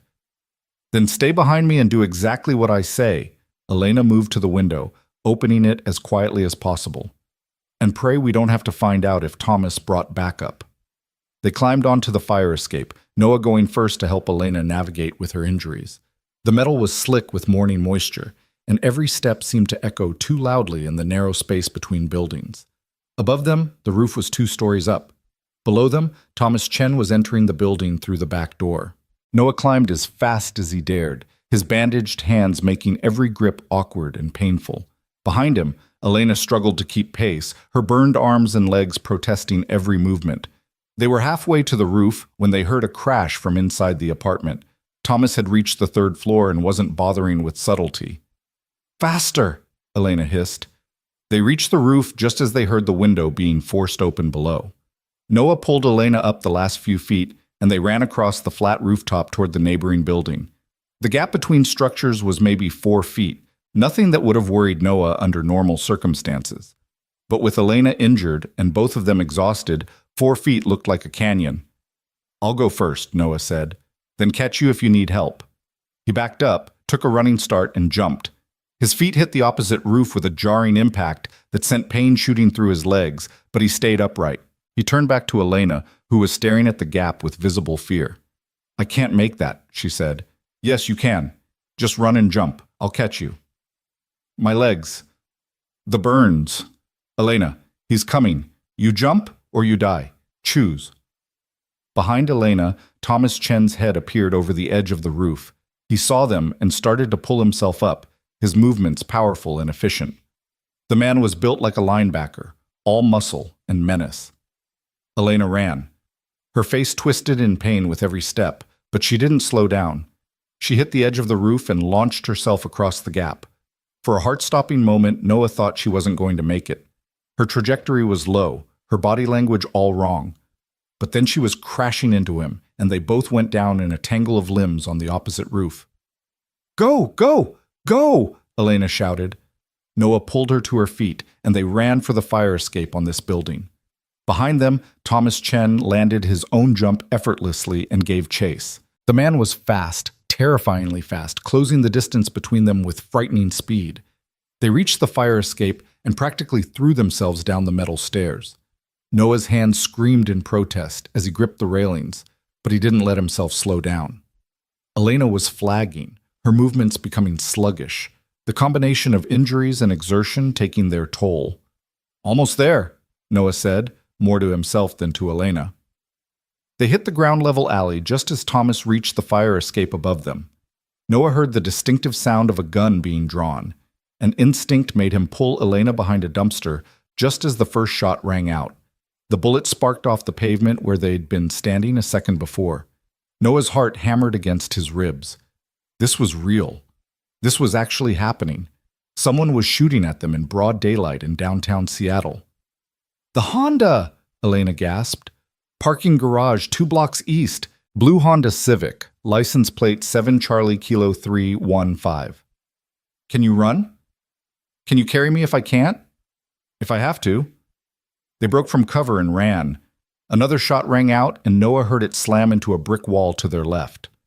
Thomas was coming down the fire escape, would be on street level in seconds. They needed distance, needed cover, needed anything that would get them out of this kill zone.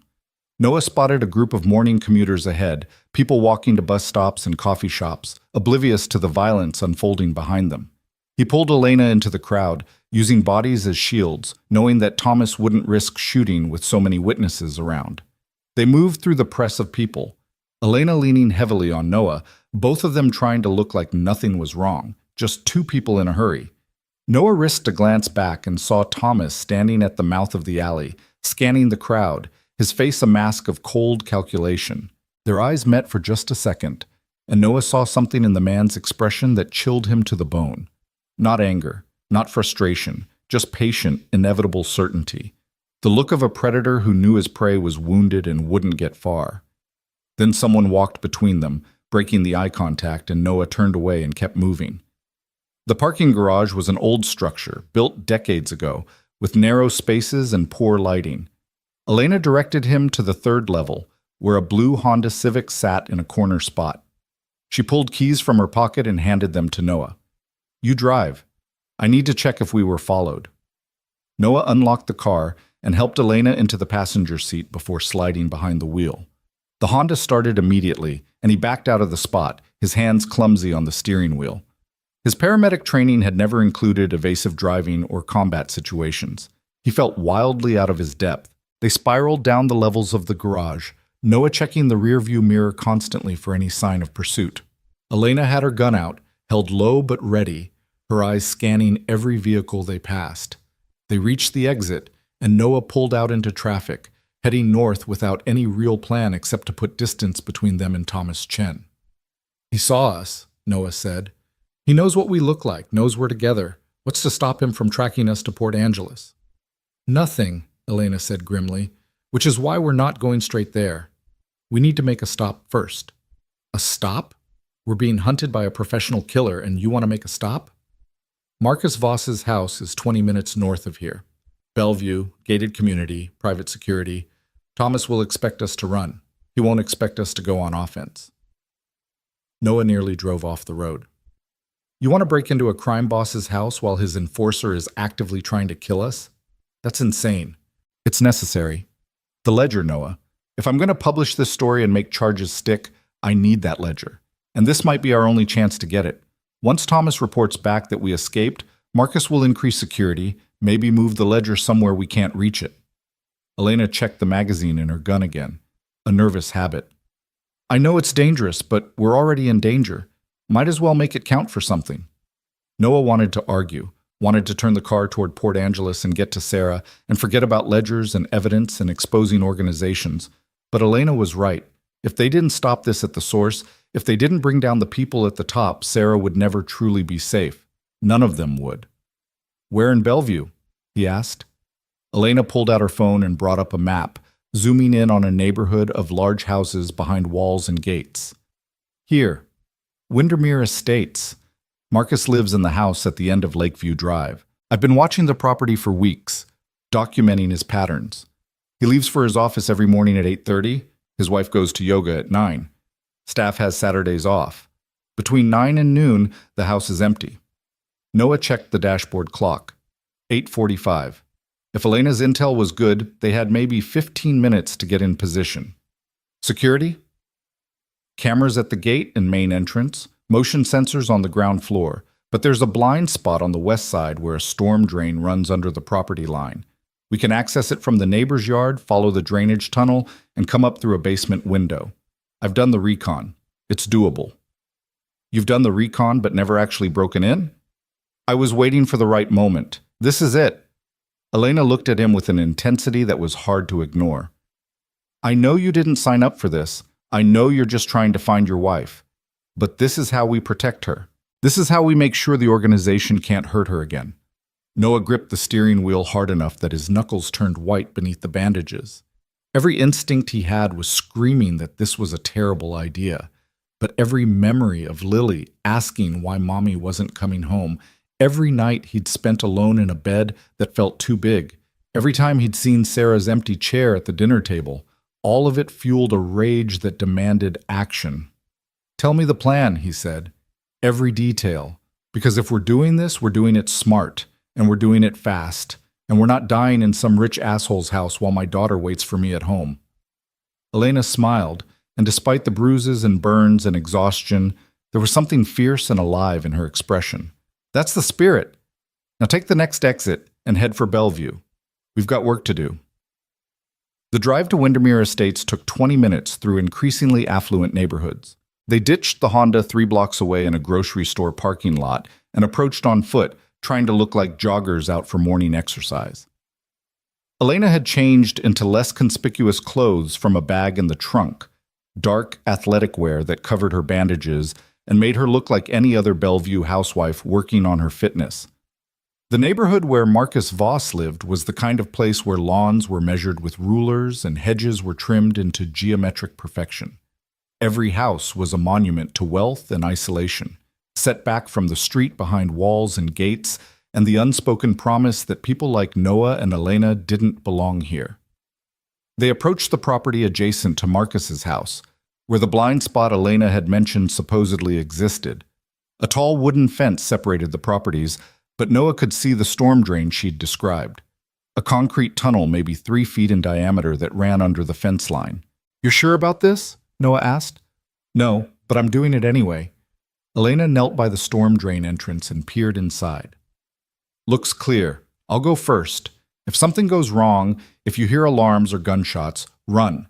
Get to Port Angeles, find Sarah, tell her everything." "Nothing's going to go wrong." "You don't know that." "Then I guess we better make sure it doesn't." Elena studied him for a moment, then nodded. She crawled into the storm drain, her movements hampered by her injuries but determined. Noah followed, the concrete cold and wet against his hands and knees.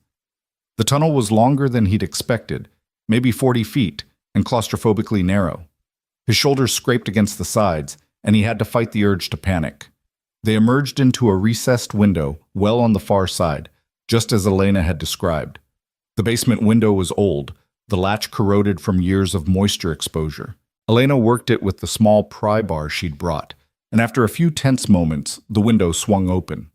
They climbed into Marcus Voss's basement. The space was finished, expensively so, with plush carpeting and recessed lighting and the kind of furniture that cost more than Noah's truck. It was also, thankfully, empty. They stood still for a moment, listening for any indication they'd been detected. The house was silent except for the hum of climate control and the distant tick of a clock somewhere above them. "His office is on the second floor," Elena whispered. "That's where he keeps the sensitive documents. We go up, find the ledger, get out, 10 minutes maximum." They crept through the basement to a stairwell that led to the main floor. The house was a showcase of wealth. Marble floors, original art on the walls, furniture that belonged in museums. Noah felt like an intruder, not just in a physical space, but in an entirely different world. This was where the man who destroyed his family lived. This was the comfort purchased with other people's suffering. The second-floor hallway was lined with closed doors. Elena moved to the one at the end, which presumably led to the office. She tried the handle. Locked. "Of course," she muttered. She pulled a small case from her pocket, selected 2 thin metal tools, and went to work on the lock. Noah stood watch, his heart pounding so loud he was sure it could be heard throughout the house. The lock clicked open after what felt like an eternity, but was probably less than a minute. They slipped inside the office and closed the door behind them. The room was dominated by a massive desk, behind which floor-to-ceiling windows offered a view of Lake Washington. Filing cabinets lined one wall. A safe was set into another wall, its presence not even hidden. Marcus Voss was confident enough to keep his secrets in plain sight. "The safe," Elena said. "The ledger has to be in there. Can you crack it?" "No, but I know someone who can." She pulled out her phone and took several photos of the safe from different angles, capturing the make and model. "This is a digital lock, biometric backup. We'd need specialized equipment to open it without the combination." "So what do we do?" "We take what we can and hope it's enough." Elena moved to the desk and started opening drawers, photographing documents, copying files onto a thumb drive she'd brought. Noah joined her, sorting through papers that might as well have been written in a foreign language for all he understood of their legal and financial jargon. But Elena seemed to know what she was looking for. "This is good," she said, photographing a ledger-style notebook filled with handwritten entries. "Financial transactions between organization members. And this?" She held up a folder. "These are client contracts, evidence of the services they provide." Noah found a photo album tucked in the bottom drawer of the desk. He opened it, expecting family photos, and instead found surveillance pictures, people in everyday situations, going about their lives, unaware they were being watched, and in the margins, handwritten notes, dates, locations, patterns of behavior. One photo made him stop breathing. It was Sarah, taken through a telephoto lens walking out of a grocery store. The date written beneath it was from 6 months ago. And the note, subject maintaining cover, no suspicious contacts, recommend continued monitoring. They've been watching her, Noah said, his voice tight. This whole time they've been watching Sarah. Elena came to look over his shoulder, and he heard her sharp intake of breath. That means they know where she is. If they've been monitoring her, then she's not safe. She never was. Noah slammed the album shut. We need to get to Port Angeles now. Forget the ledger. Forget everything else. If Thomas realizes we escaped, if he reports to Marcus that we're trying to expose them, they'll eliminate any witnesses before we can publish, Elena finished, including Sarah. A sound from downstairs froze them both. The front door opening. Voices, a man and a woman speaking casually. Marcus Voss had come home early, and he hadn't come alone. Bedroom closet, Elena whispered. Now! They grabbed what they could, Elena's thumb drive, the photo album, a handful of documents, and fled the office as quietly as possible. The master bedroom was across the hall, its door blessedly unlocked. They slipped inside and into a walk-in closet that was larger than Noah's entire bedroom at home, pressing themselves behind hanging suits and designer dresses. Through the crack in the closet door, Noah could hear the voices getting closer.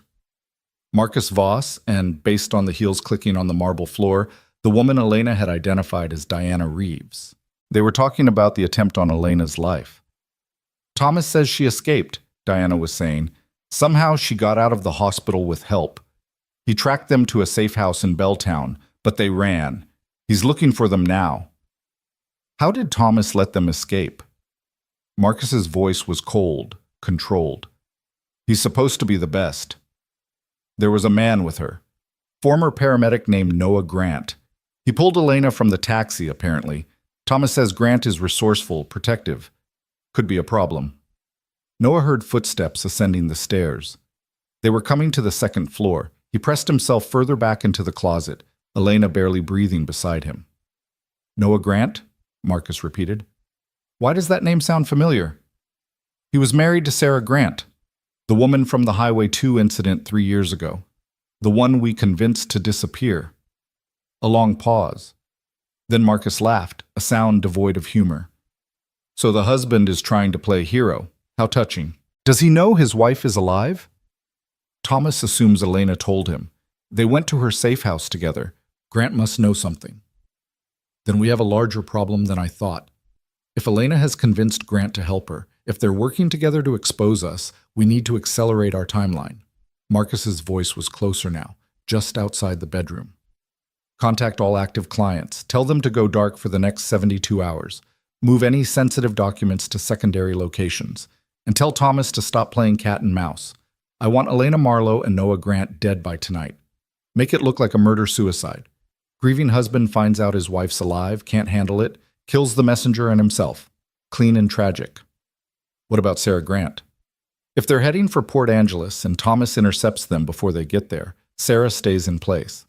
We continue monitoring her as planned.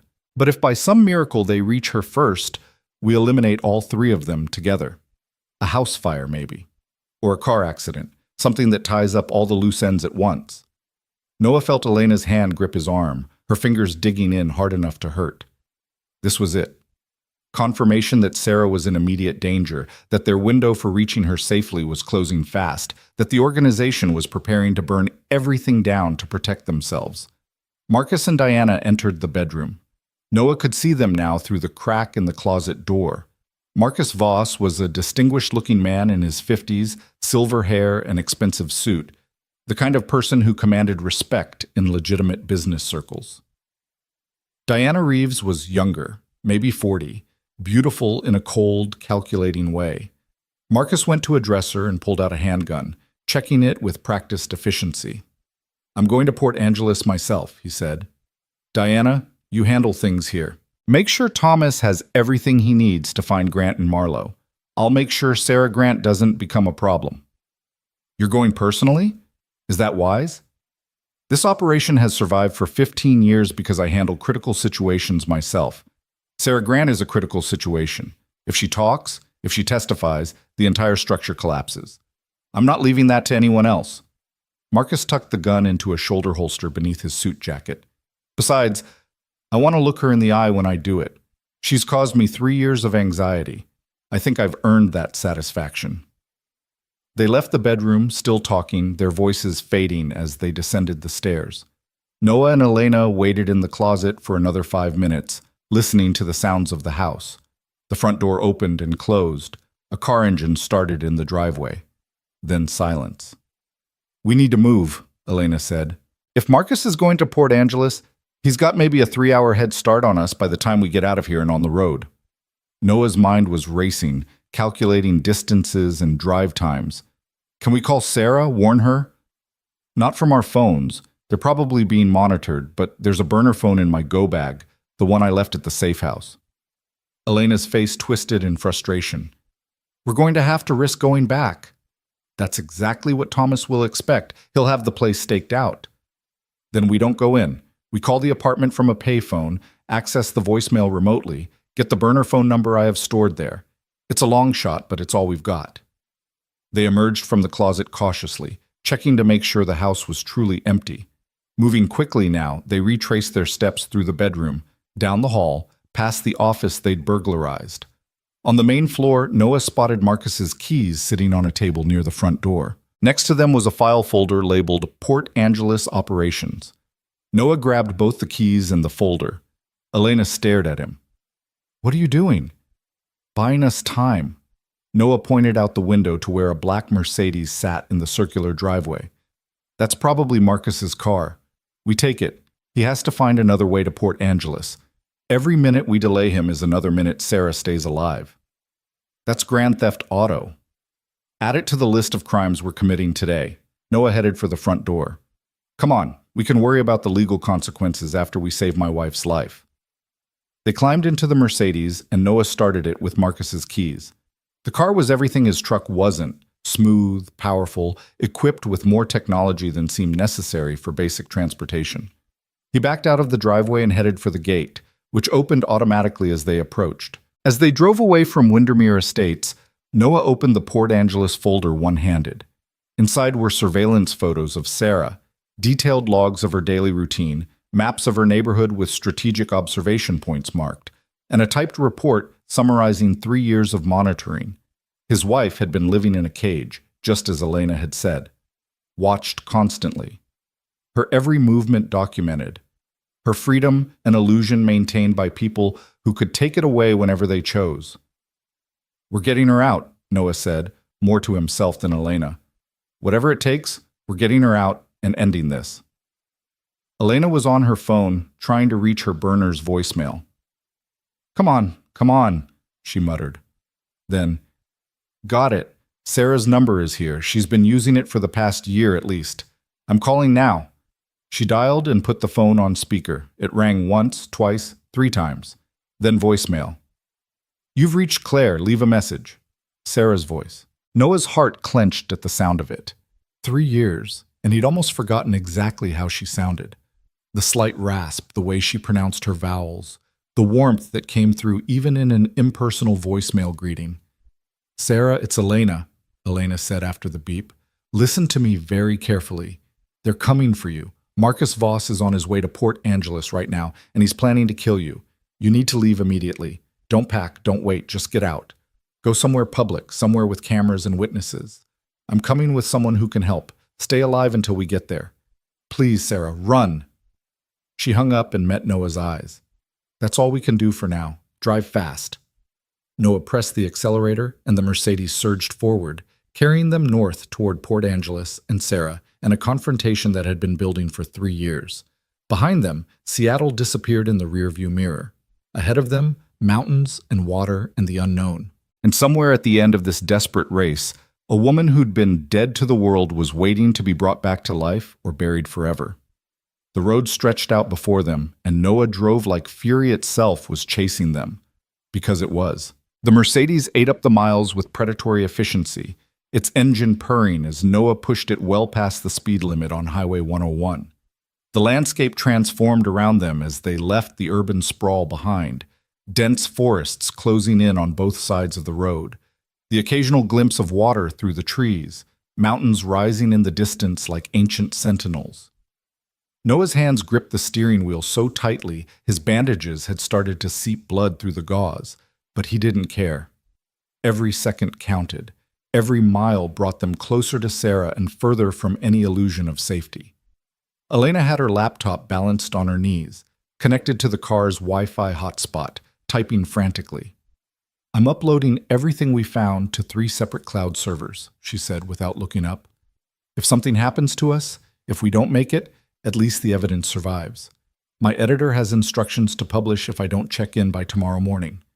"We're going to make it," Noah said, though he wasn't sure he believed it. "You don't know that. Marcus has resources we can't match. Money, people, connections. He's probably already made calls, arranged backup, set traps we can't even anticipate." Elena's fingers flew across the keyboard. "And Thomas Chen is still out there somewhere, hunting us. For all we know, he's already on his way to Port Angeles, too."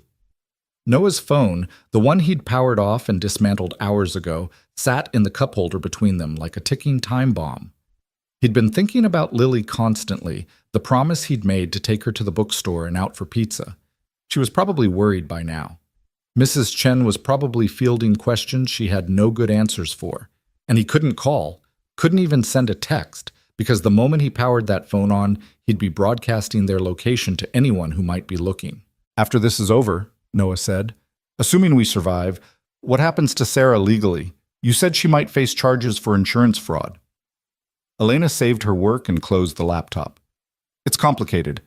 Technically, she participated in a staged death and accepted a false identity. But she was under duress, threatened with death if she didn't comply. A good lawyer could argue coercion, make a case for witness protection rather than prosecution. The bigger problem is going to be proving her story without getting her killed in the process.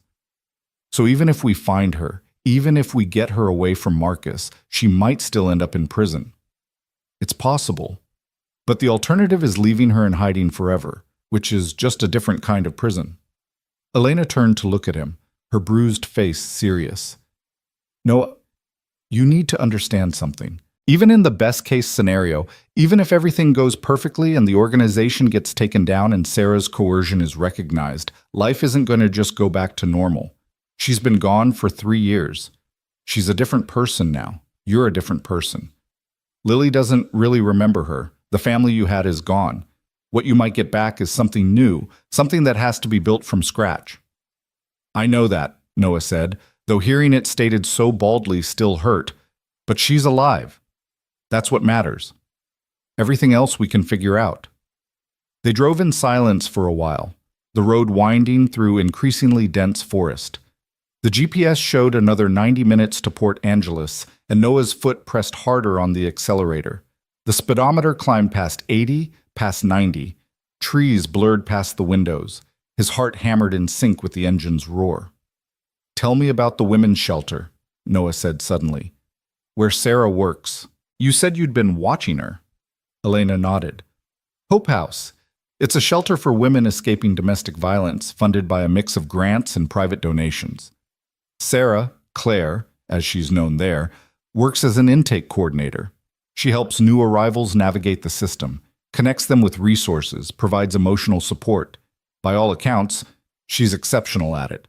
The director wrote a letter of recommendation last year calling her the most compassionate person on staff." Noah felt something twist in his chest. Of course Sarah would gravitate toward helping people in crisis. She'd always had that quality, a fierce protectiveness toward the vulnerable, an inability to look away from suffering. It was what had made her such a good paramedic. And it was probably what kept her sane during 3 years of isolation, knowing she was making a difference in other people's lives, even if she couldn't have her own life back. "Does she live at the shelter?" "No. She has a small apartment about 3 blocks away. 1 bedroom, 2nd floor, faces the street. I've never been inside, but I've watched her through the windows. She reads a lot, keeps the place neat, No visitors that I've seen, no social life to speak of. She goes to work, comes home, sometimes walks along the waterfront at sunset. That's it. That's her entire world. The image Elena painted was devastating in its loneliness. Noah tried to imagine Sarah, his Sarah, who'd loved hosting dinner parties and playing board games and taking Lily to the park, reduced to such a small, careful existence. 3 years of looking over her shoulder, 3 years of being someone else, 3 years of missing her daughter grow up. The surveillance photos Marcus had, Noah said. How recent were they? The most recent one I saw was from last week. They've been consistent about monitoring her, probably quarterly check-ins to make sure she's maintaining cover and not causing problems. Elena pulled out her phone and checked for messages. Nothing. If Sarah got my voicemail, she's not responding. Either her phone is off or... Don't! Noah interrupted. Don't finish that sentence. But they both knew what the alternative was. Either Sarah had gotten the warning and was already running, or Marcus had somehow reached her first despite their head start, and the warning had come too late. The miles continued to unspool beneath their wheels. They passed through small towns that felt like they existed in a different era. Mom and pop diners, hardware stores with hand-painted signs, houses with flags hanging from porches. Normal life, continuing obliviously while Noah's world balanced on a knife's edge. Elena's phone rang, the sound so sudden and loud in the car's quiet that they both jumped. She looked at the screen, her face going pale. It's my editor. I need to take this. She answered, putting it on speaker. Richard, this isn't a good time. Elena, where the hell are you? The man's voice was sharp with concern. Your apartment in Belltown was broken into this morning. Police found blood, signs of a struggle. They're asking me questions I can't answer because you won't return my calls. I'm fine. I'm working. The story is almost ready. The story about the insurance fraud ring? Elena, I told you to be careful with that. If these people are as dangerous as you claim, they are. They tried to kill me last night. Blew up a taxi I was riding in. The driver died. Elena's voice was flat, emotionless. I'm with someone who can corroborate everything. We're gathering the final pieces of evidence now. I'll have the full story to you by Monday morning, as planned. There was a long silence on the other end, then, Elena, listen to me. If you're in danger, if people are trying to kill you, you need to go to the police. Let the authorities handle this. The authorities are compromised. The organization has people in law enforcement, in government agencies, everywhere that matters. Going to the police would be signing my death warrant. Elena glanced at Noah, then back to the phone. I'm sorry, Richard. I know this isn't what you signed up for when you agreed to publish my work, but I'm seeing this through. Either the story goes live on Monday, or you'll hear I died in some tragic accident, and you'll know they got to me. Either way, the truth comes out. Don't talk like that. Just be careful, please, and call me as soon as you're somewhere safe. I will. Thank you for believing in this story. She hung up and the car fell silent again except for the road noise and the engine's hum. Noah could see the tension in Elena's shoulders, the way her hands trembled slightly as she put the phone away. She was scared, he realized. She'd been doing a good job hiding it behind determination and dry humor, but she was absolutely terrified. You could still walk away, Noah said. Drop me off somewhere, give me the information you have, and disappear. Change your name the way Sarah did. Start over somewhere Marcus and his people will never find you. I could, Elena agreed, but I won't. I've spent 8 months on this story. I've documented every crime, every victim, every dollar they've stolen. I've watched families grieve for people who aren't really dead, and people who are actually dead because they knew too much. I'm not walking away now, not when I'm this close to ending it. Even if it gets you killed? Especially then. Because if I die, Richard publishes the story anyway, and the organization still falls. My death would just be additional proof of everything I've documented. Elena managed a weak smile. Besides, I've got you watching my back now. Former paramedic, family man, apparently willing to commit multiple felonies for a woman he's never met. I'm thinking my survival odds just went up. Ish, you're insane. Probably, but so are you, or you wouldn't be here. She had a point. 24 hours ago, Noah had been a normal person living a normal life. Now he was driving a stolen car loaded with evidence obtained through breaking and entering, racing to save a wife who was supposed to be dead, planning to confront people who killed without hesitation. When had he become this person? When had his life turned into something out of a crime thriller? The answer was simple: the moment he'd seen Sarah's locket around Elena's neck. The moment he'd realized everything he'd believed for 3 years was a lie. Some things were worth any risk, any consequence. Sarah was one of those things. Their family was one of those things. The GPS announced they were 30 minutes from Port Angeles. Noah's pulse quickened. They were almost there, almost to the moment of truth. "What's the plan when we arrive?" Noah asked. "We don't know if Sarah got the message. Don't know if Marcus is already there. Don't know if we're walking into a trap." Elena pulled up a map on her phone. Hope House is here, downtown area, busy street with good visibility. Sarah's apartment is here, residential neighborhood, more isolated. If she got my message and ran, she'd probably go to the shelter. Public place, other people around, harder for Marcus to make a move without witnesses. If she didn't get the message, she's either at work or at home, following her normal Saturday routine. And if Marcus got to her first? Then we're too late, and we need to disappear before he comes after us. Elena's jaw set. But I don't think we're too late. Marcus left Bellevue maybe 30 minutes before we did, and we've been driving faster. We might actually beat him there. Might isn't good enough. It's all we've got.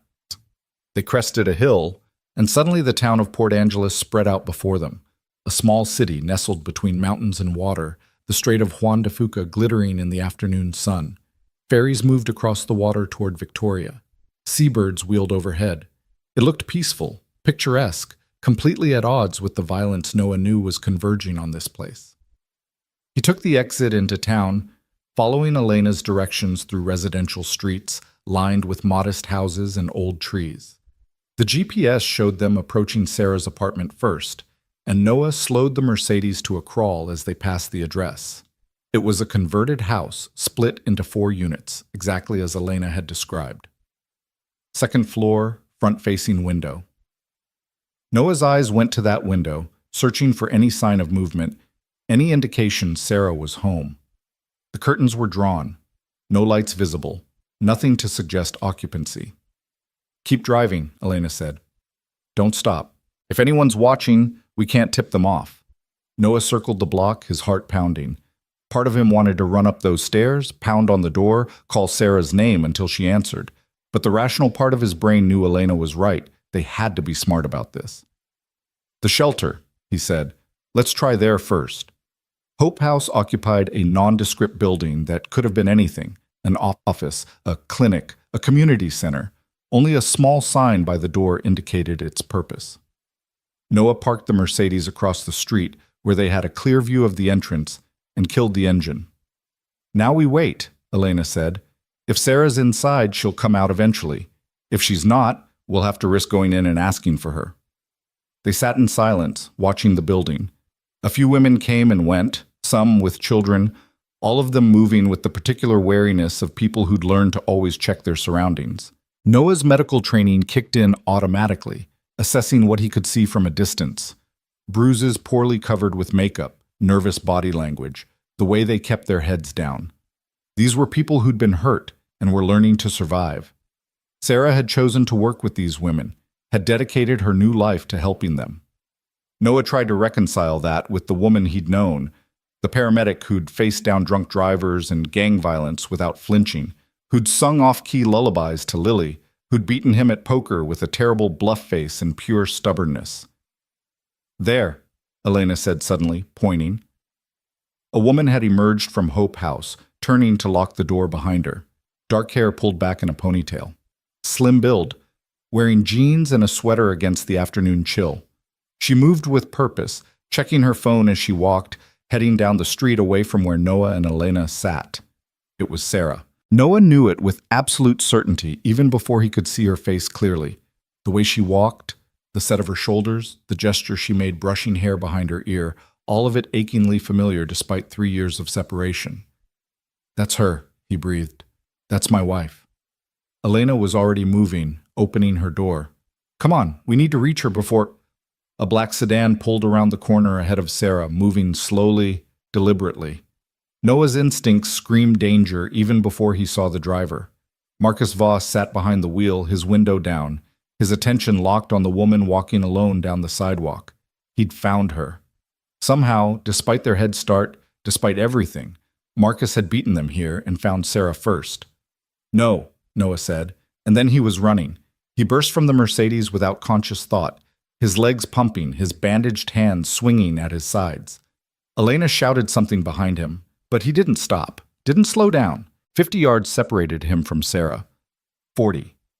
30. He saw her turn, saw her notice the sedan keeping pace with her, saw the moment recognition and fear flooded her face. Marcus's car accelerated. He was going to jump the curb, was going to hit Sarah, was going to make it look like a tragic accident. Noah put on a burst of speed, his lungs burning, his legs screaming protest. "Sarah!" he shouted. "Run!"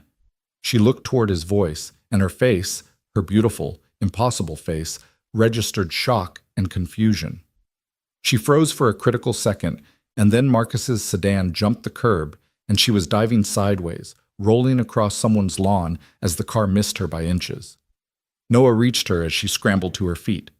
Up close, Sarah was even more familiar and more changed than he'd expected.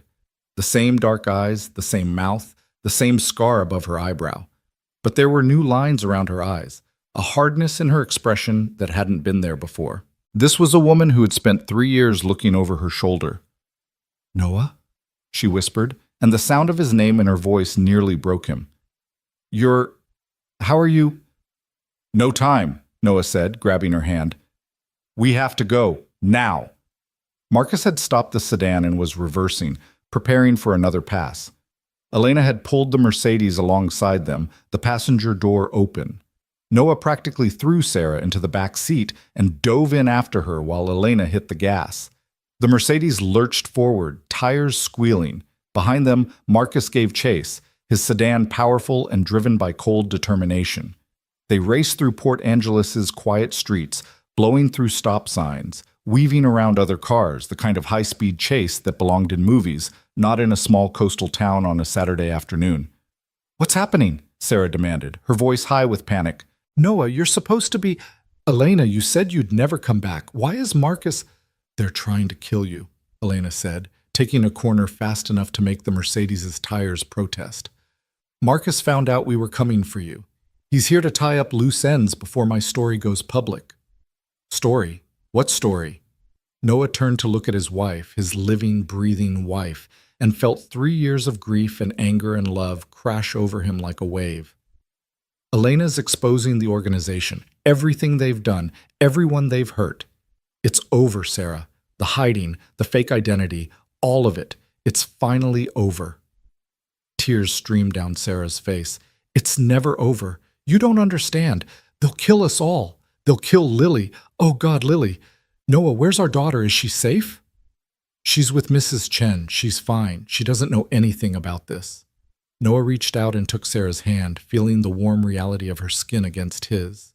"But we need to stop Marcus before he makes another move. Elena, where are we going?" "Away from populated areas. If Marcus is willing to run Sarah down in broad daylight, he's desperate. We need somewhere isolated where we can deal with this without putting civilians at risk."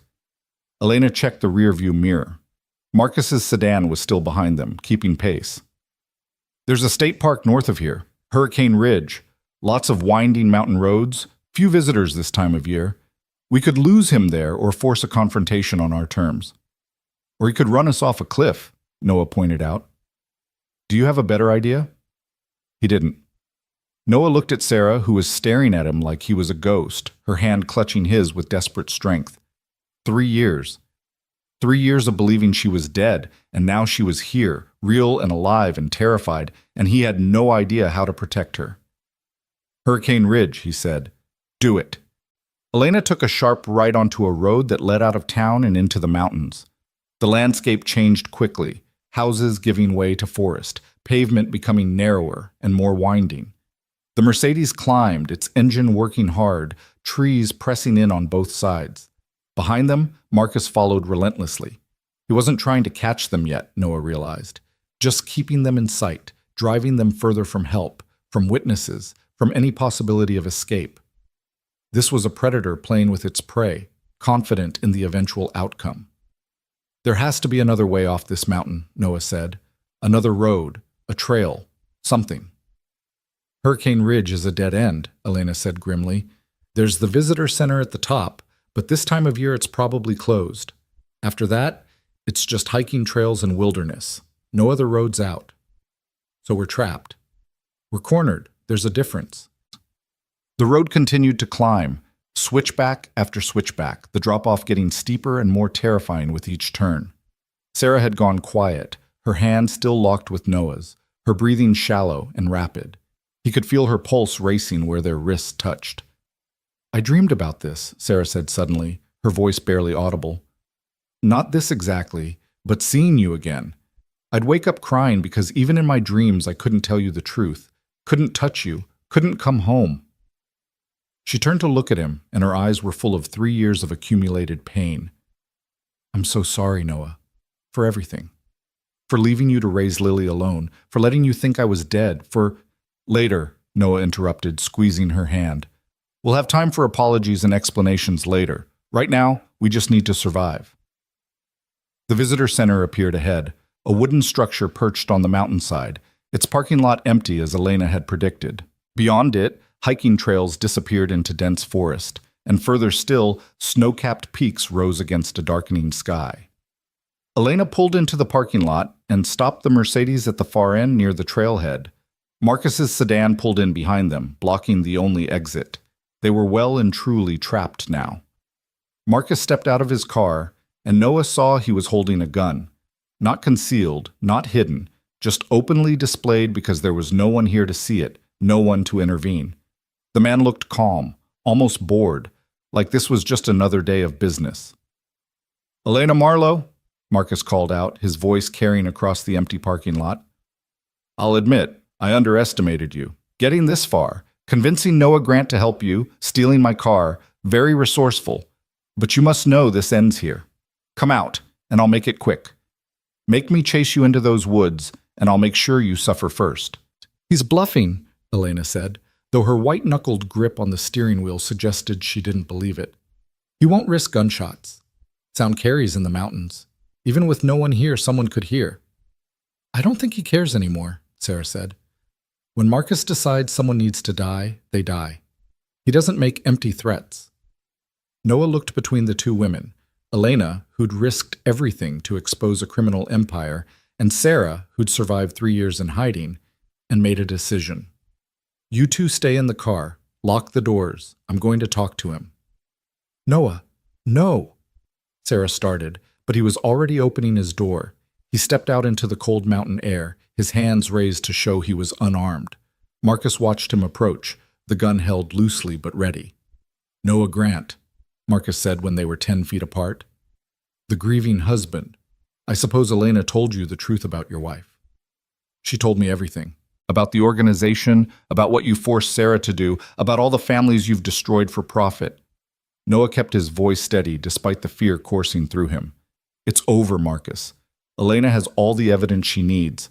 By Monday, the world knows what you've done. Killing us won't change that." "Perhaps not, but it will be satisfying nonetheless." Marcus's expression didn't change. "You should have stayed out of this, Noah. Sarah made her choice 3 years ago. She chose to live, even if it meant abandoning her family. You should have let the dead stay dead." "She's not dead. She never was. You made her pretend to be because she discovered your operation." Noah took a step closer, drawing Marcus's attention away from the car. "But you know what? She did something good with the life you gave her. She helped people. She made a difference. What have you done except profit from other people's suffering? I provide a service. People come to me desperate, and I give them a second chance. That's more than most people ever get. You're a predator. You exploit desperation and call it business. You kill anyone who threatens your profits and call it necessity. But it's all just murder dressed up in paperwork and fake accidents." Marcus's finger moved to the trigger. "Philosophical debates aside, you're in my way. Move, and I might let you live long enough to watch me put a bullet in Elena's skull." That's when Thomas Chen stepped out of the forest. Noah hadn't heard him approach, hadn't seen any sign of his presence, but suddenly the big man was there, emerging from the tree line like a nightmare made flesh. He had a gun too, and it was pointed at the Mercedes where Elena and Sarah sat. "Found them, just like you said they'd be," Thomas called to Marcus. "All three of them, delivered right to us. You want me to handle the women while you finish with Grant?" Noah's blood turned to ice. They'd been herded here deliberately. Marcus had chased them, not to catch them, but to drive them to this isolated location where Thomas was waiting. This had been a trap from the beginning. Inside the Mercedes, Elena had seen Thomas too. Noah watched her face harden with decision, watched her reach for something under her seat, the gun she'd taken from her safe house. She was going to make a stand. "No," Noah said, loud enough for both Marcus and Thomas to hear. "You want to kill someone? Kill me.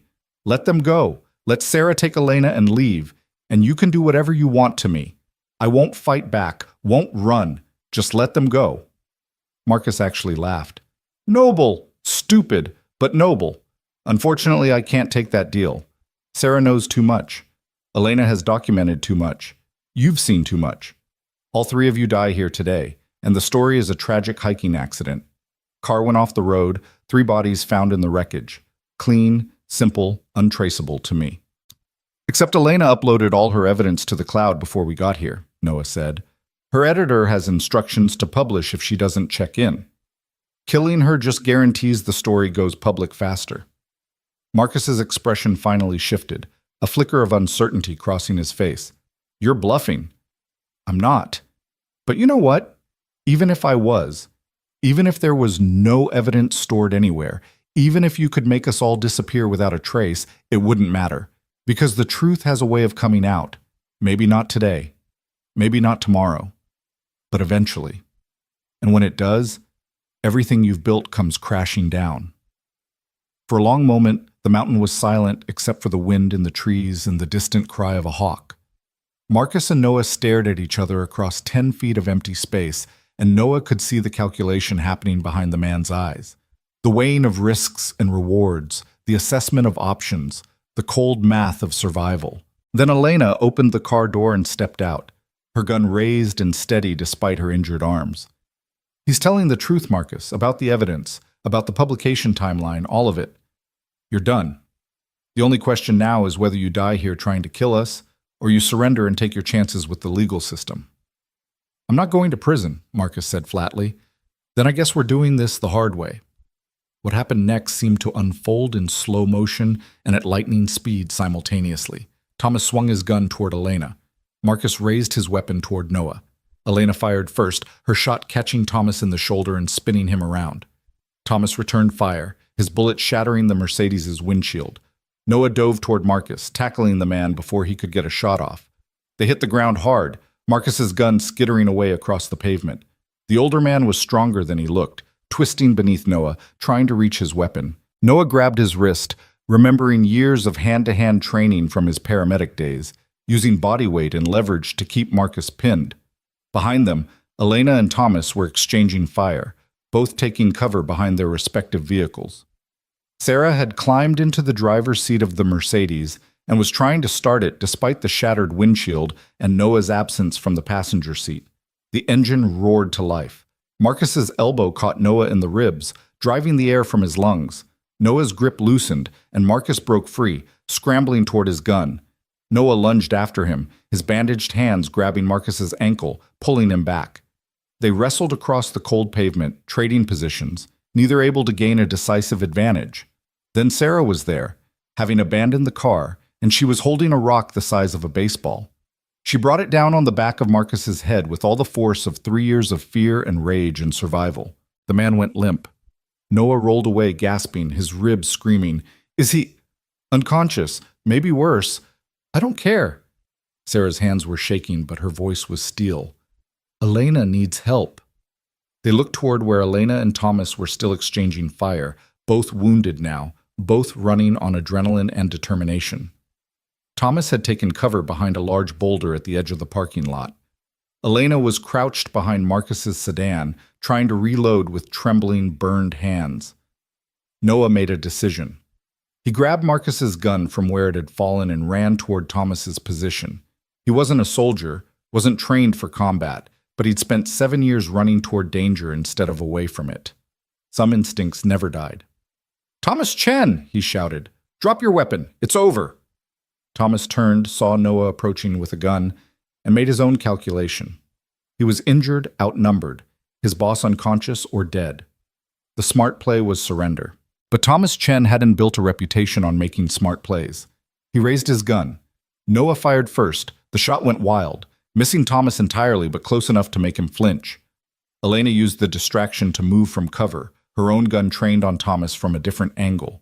Caught between two shooters, Thomas finally raised his hands. "Drop it," Elena commanded, her voice steady despite everything. "Drop the gun and step away from it. Slowly." Thomas complied, setting his weapon on the ground and kicking it away. Blood soaked his shoulder where Elena's first shot had hit him. He looked at them with something that might have been respect mixed with frustration. "You should have stayed dead, Sarah," he said. "All of this could have been avoided."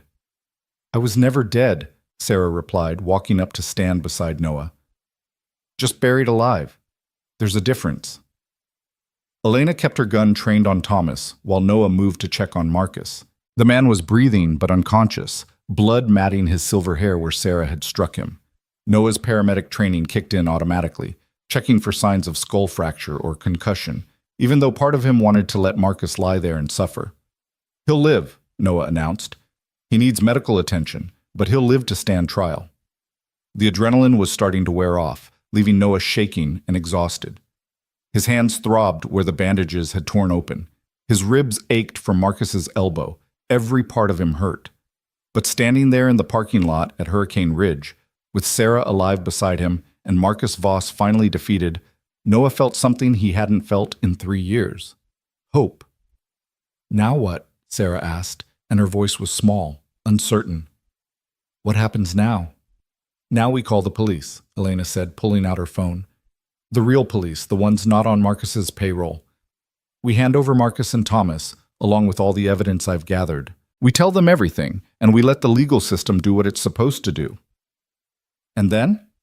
Sarah looked at Noah, her eyes full of questions and fears and 3 years of accumulated longing. "What happens to us?" Noah reached out and took her hand, the same gesture he'd made 1,000 times during their marriage, now weighted with new meaning. "I don't know," he admitted. "We figure it out together, one day at a time, the way we should have done 3 years ago if these people hadn't taken that choice away from us."